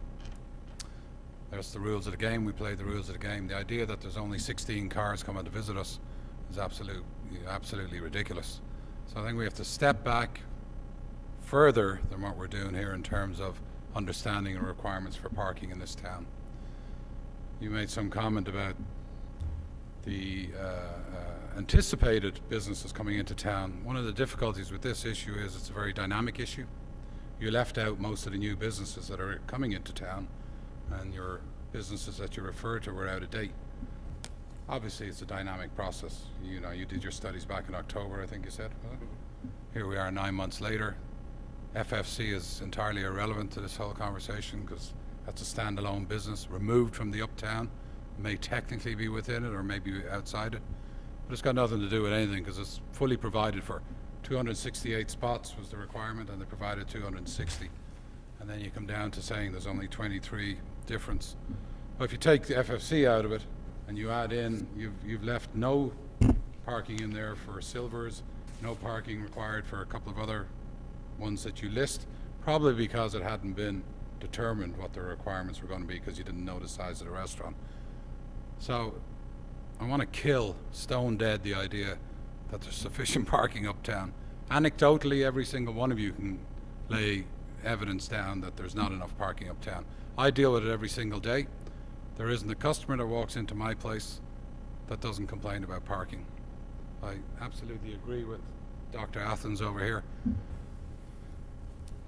All my staff, of which I have 70, have alarms on their phone because the police department are coming around enforcing the 3-hour parking, which, you know, you're doing your job. But what's going on there that's not being reflected in any of these things is a continuous turnover, people moving from this spot to that spot, reversing out, reversing back in to get rid of the chalk mark. And not just me, but every other single business up and down the street is at this. So we're not getting a true picture of what's going on. There's an absolute need for parking uptown. There's an absolute shortage of parking uptown. To suggest that we cannot get hung up on this 65% figure. That's an overall thing. There is nobody going to park up behind Panera Bread and come down and use Dr. Athens' place, my place, Gumba Joe's, Holt's, anywhere else, and vice versa. So it doesn't work to say, look at it from an overall perspective. It absolutely works much better to take the individual areas. And if we look at Main Street here, you know, we have that number 11, I think is what it is there, which is the farmer's market lot. and that is permit parking all the way up to 4 o'clock, was all the way up to 8 or 9 o'clock when you did your study, and you needed a Park Ridge permit to park there when you did your study, and that's not the case anymore, but it's still up to 4 o'clock in the afternoon. And that's about the only parking we have. If AT&T lot is available, John, you grab it. And, you know, if you want to move all the putting permit and commuter parking, increasing it, putting it into the library lot, putting it on Main Street, you must be kidding me. My objective here is to increase the vibrancy of the uptown area here. It's a commercial district. It's not for parking for commuters that go downtown and go away and spend no money here. We have sufficient parking for commuters as far as I'm concerned. I live here, I've been a commuter here. But what we're all about here is talking about the residents coming to uptown, trying to engage in the commercial viability of uptown and the vibrancy that's now being created, and that's what we need to address parking for. We don't need any more parking for commuters, and if we're going to put commuters, additional parking, we grab the AT&T lot, we put them in there, and we relieve the parking from the farmers market and from wherever else they are, the Summit Uptown lot, and we free that up for commercial activity. I simply can't believe that you're saying that the library lot is 50% or something occupied. You know, I've been living here 20 years. I'm here every single day, not just from Tuesday to Thursday, October 24th to 27th. And I can tell you, without doubt, that parking in the library is absolutely greater use than 50-odd%. So, very complicated process, not something that I think we can deal with in a meeting, one meeting like this.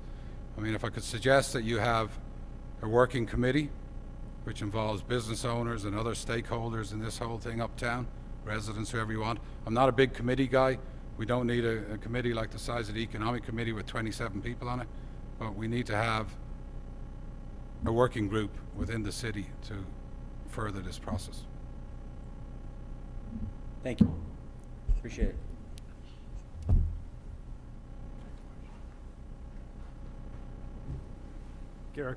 Garrick Bunting. Were streets usage looked at in this study, or was it just parking lots? Streets as well. Okay. Public spots on the street. Okay, I just didn't see any percentages in your review. That's why I was asking. So I'm a commuter.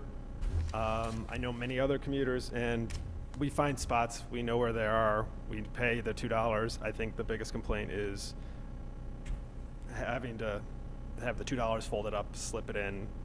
I think the electronic would be a great idea.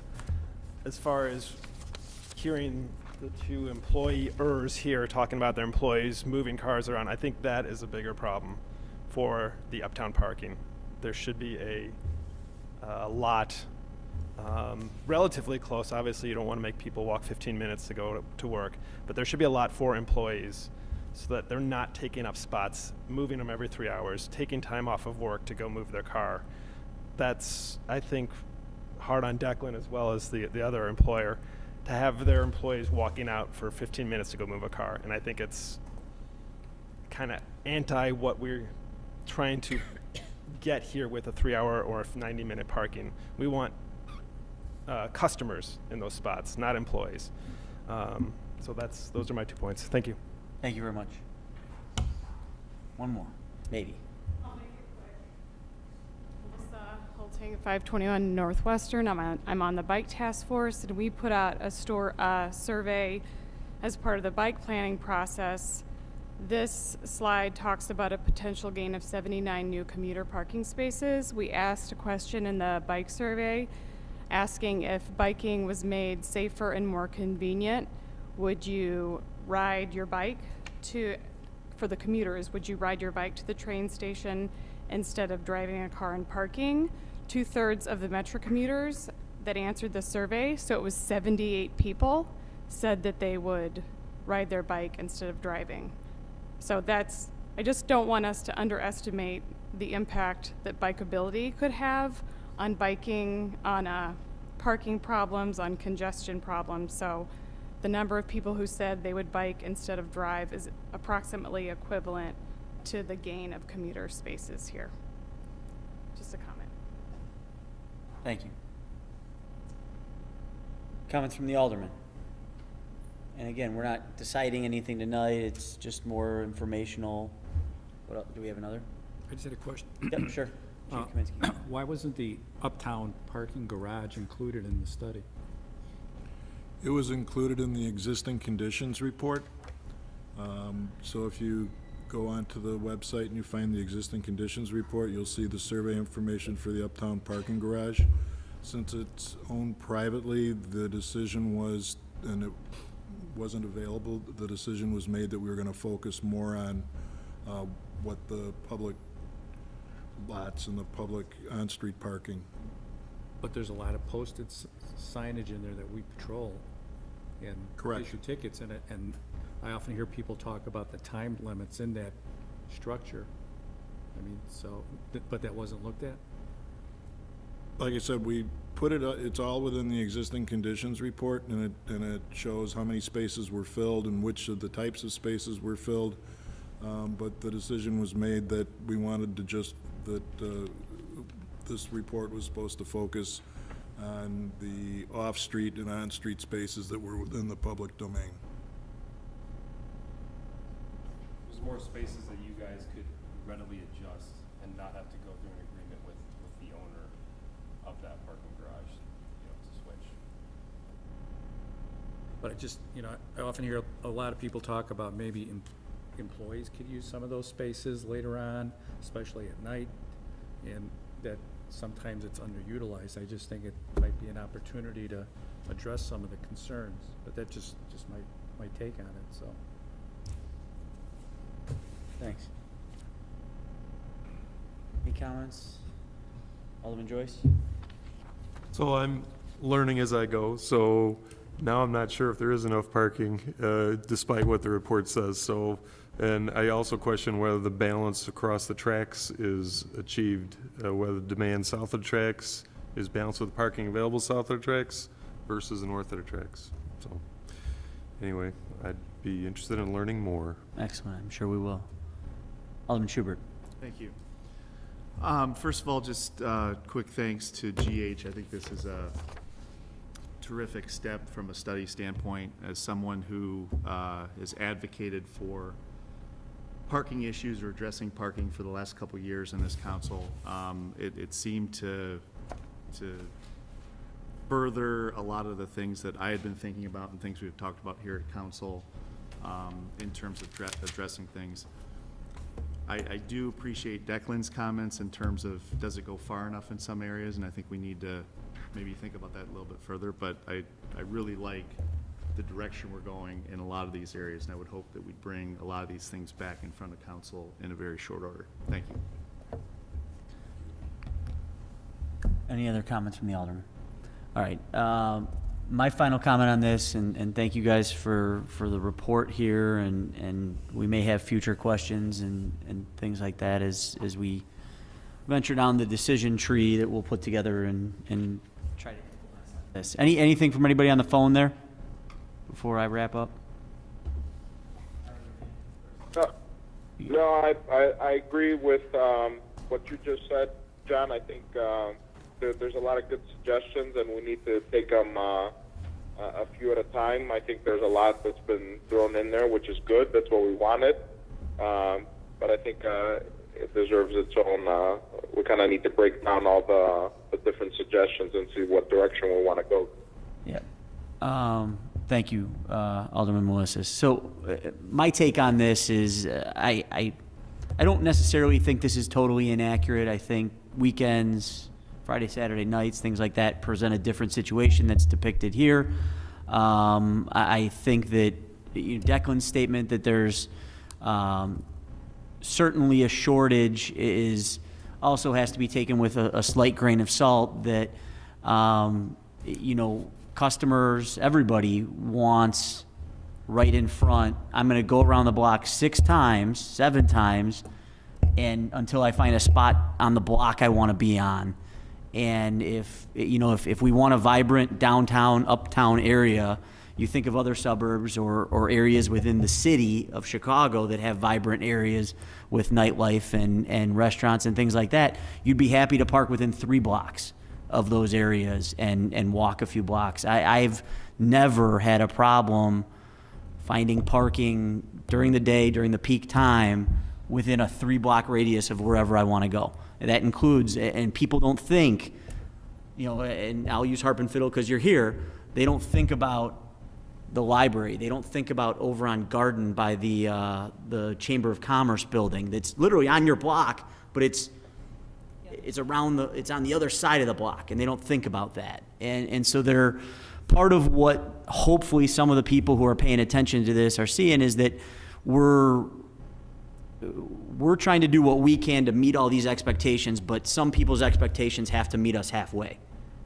through anything that we do. And hopefully some rezoning, and again, I'm not opposed to the AT&T idea, I'm not opposed to exploring other options that we've discussed here or that we'll discuss in the future.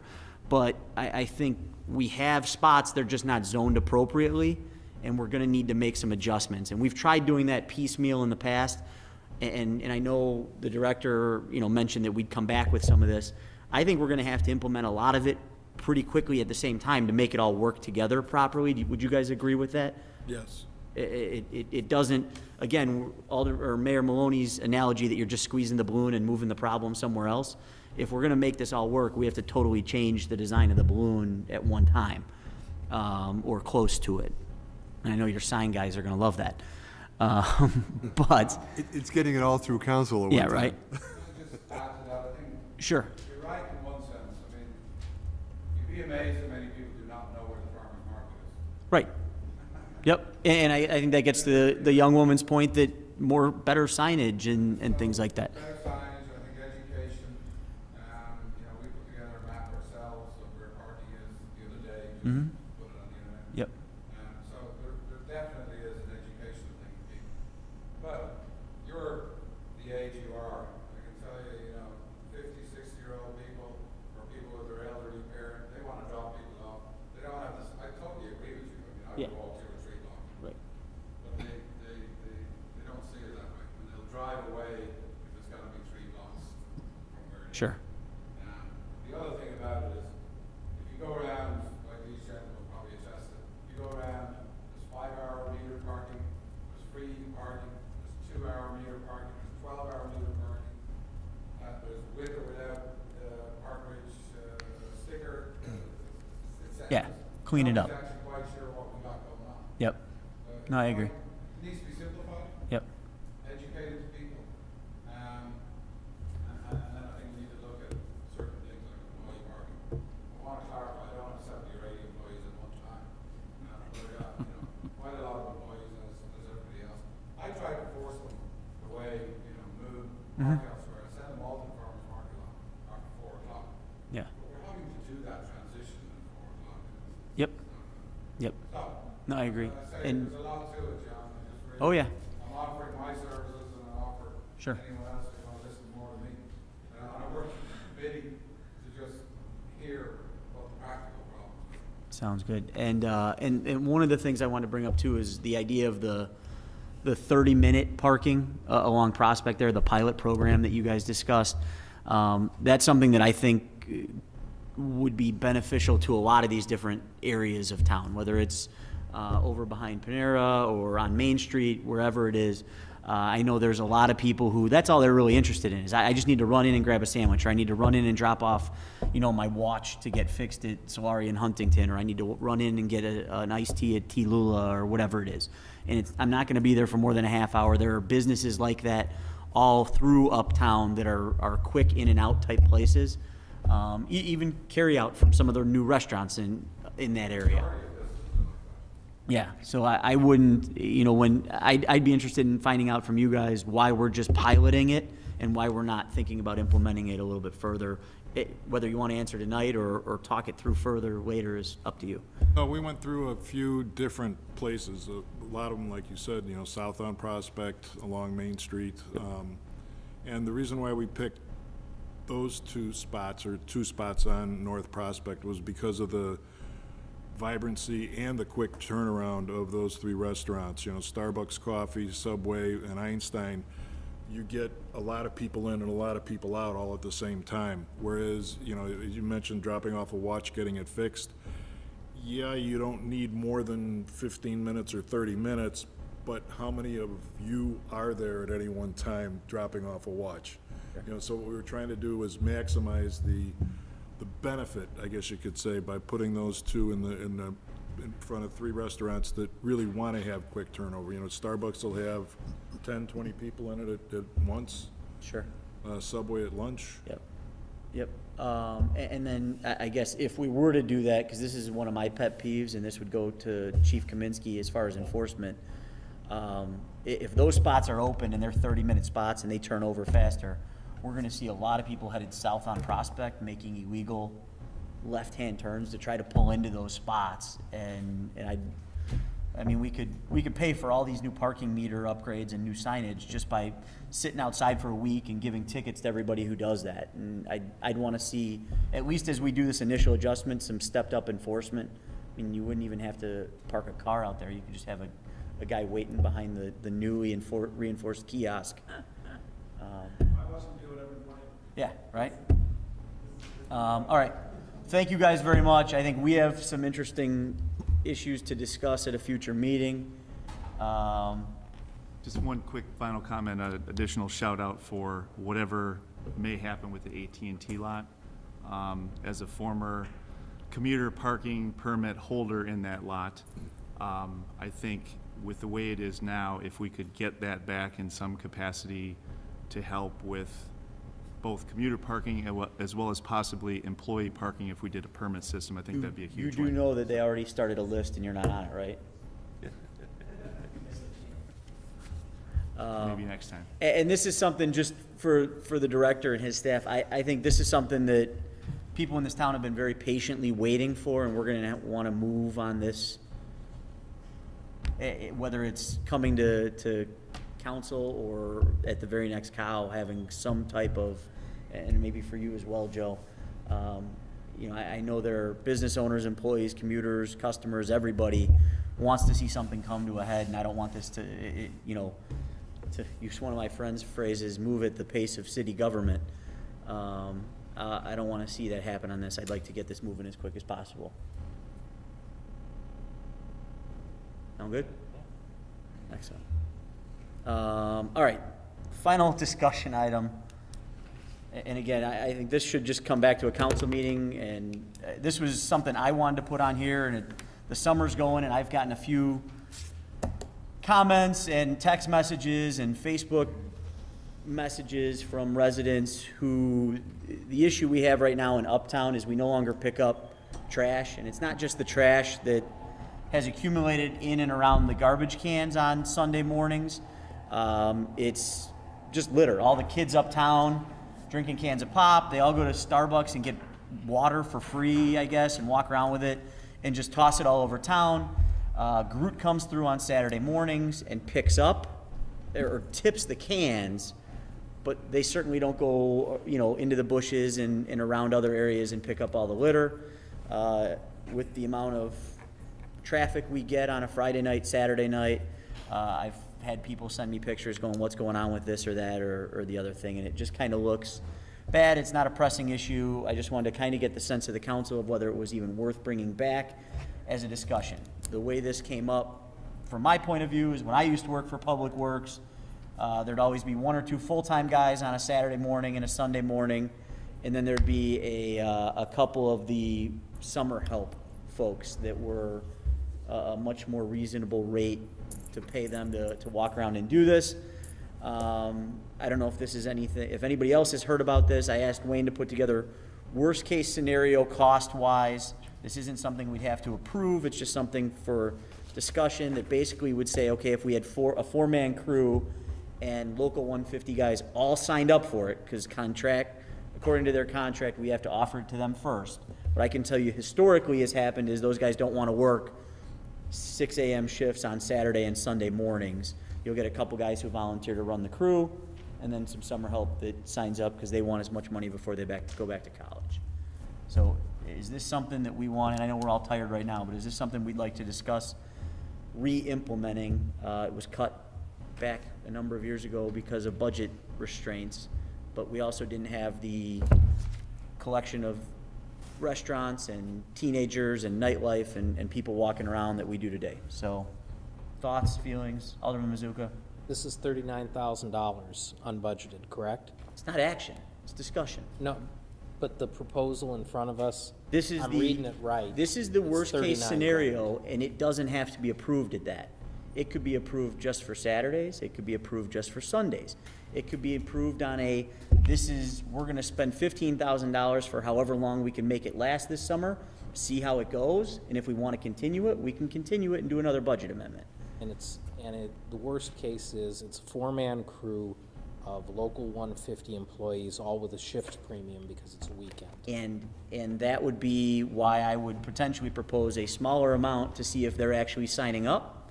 And if they are, then we discontinue it at the end of the funding. And if they're not, then the funding will stretch out even longer. I know you don't like it. That's okay. That's No. why there's 7 of us. Any other? I'll officially register my complaint. Okay. No, I don't like it. Okay. If you wanted to do something that talked about, say, neighborhood beautification or adopt a street, maybe have some local businesses involved. I've seen that people adopt a highway all the time. That sounds like a great kind of project for them, rather than 39 grand. That's of exactly the taxpayer reason money. it's here for discussion right now, is to get those ideas out of you. Thank you. Alderman Joyce. Is it a seasonal issue? Have you talked about summer help? Yeah, Is it only seasonal? For the most part, at least from my experience, it's summertime, nice nights, daylight, people are out and about, just kind of hanging around. Kids haven't gone back to school yet? Right, exactly. And this number was a May to September, Memorial Day to Labor Day, basically, I think is what we're looking at here. But I have seen pictures, it's the back parking lot behind Panera and all that, it's the library lot, it's a long prospect, that just gets kind of messed up, trashed, yeah. Anybody on the phone, comments? I think whoever's ward that is should go pick it up themselves. Well, I have been, actually, thanks. I think it's Fifth Ward. I think it's Charlie. The 5th Ward Alderman should have to do it, but that's just me. Anything else, or is this dead in the water? Dead in the water. Okay, fair enough. That concludes Public Works. Oh, yeah, any comments from the audience? Well, I agree with you that more activity uptown, there's more trash generated. And I would think we should be cleaning it up. We do it ourselves. I'm telling you, man, the trash is in the alley and the cigarette butts, the Starbucks cups, whatever. Hmm? It's really, with the increased business up there, it's an increase in trash. I don't know if it's because the trash bins are full, I don't think it is, I think it's just awesome. Yeah, I think we need as a community to clean it up. right.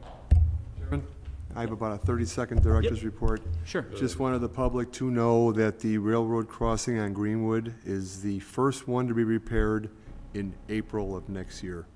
They have a budget just like we do, they have priorities just like we do, but it is gonna be taken care of. First one, next construction season. And I'll preemptively say that will cause traffic headaches in other areas in town, but that's the price of progress and improvements Correct. that we have. Thanks.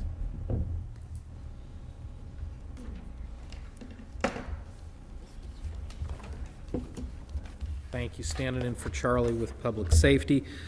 First, we have 2 action items. First one, move to approve a purchase order for one 2017 Ford Explorer Police Interceptor AWD to Curry Motors Frankfurt Incorporated in the amount of $28,574. Second.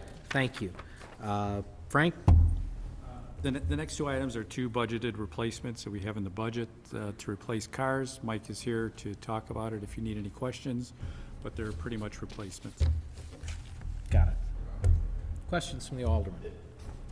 Seeing none, out to the audience for comment. Seeing none.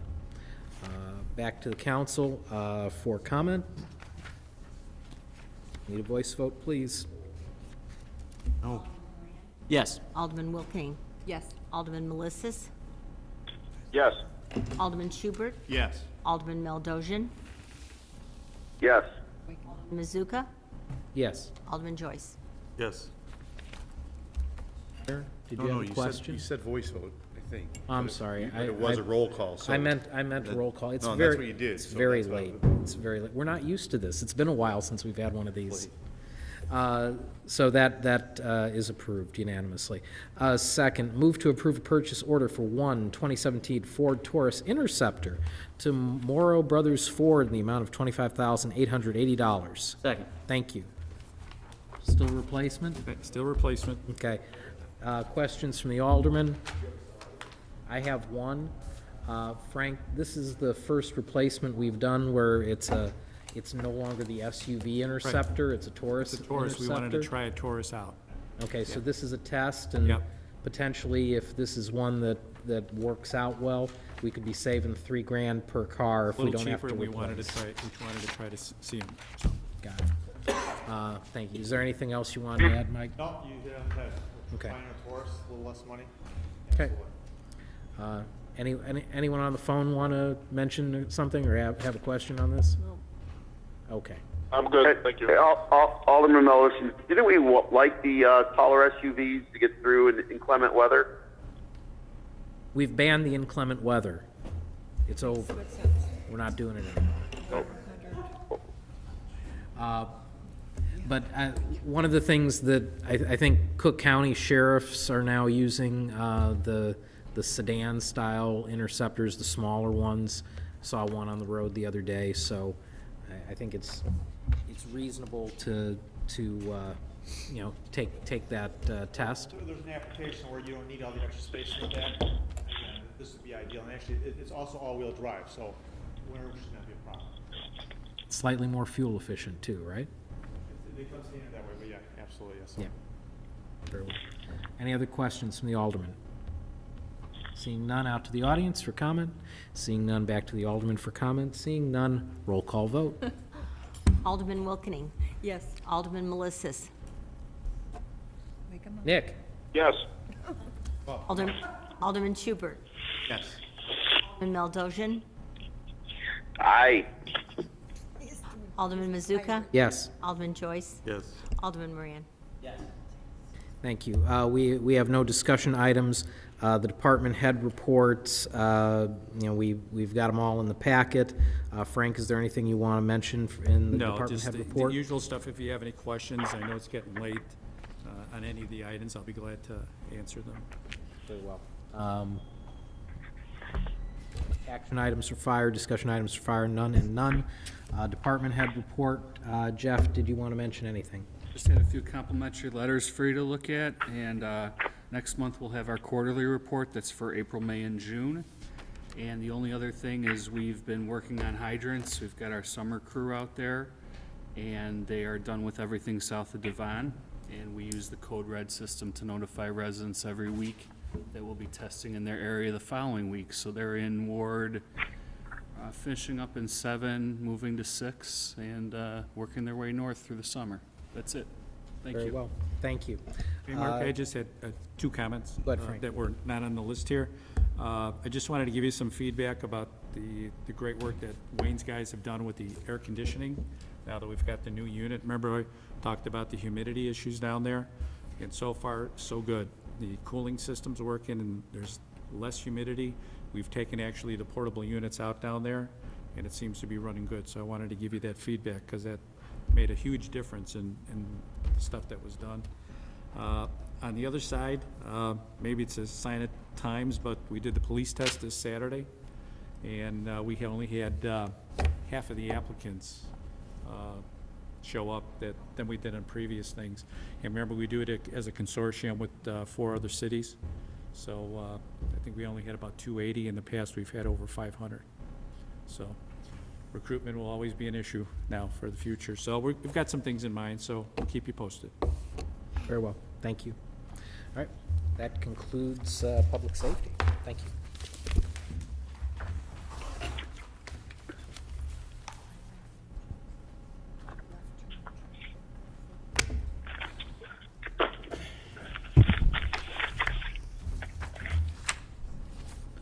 Other city business. New business. Gentlemen on the phone, anything? I'll be Move to forming, adjourn. Second. I'll be forming a 501c3 to pick up trash uptown, just like we do with the lights, if anybody's interested. Holiday lights, summer trash. I think we had a motion, second.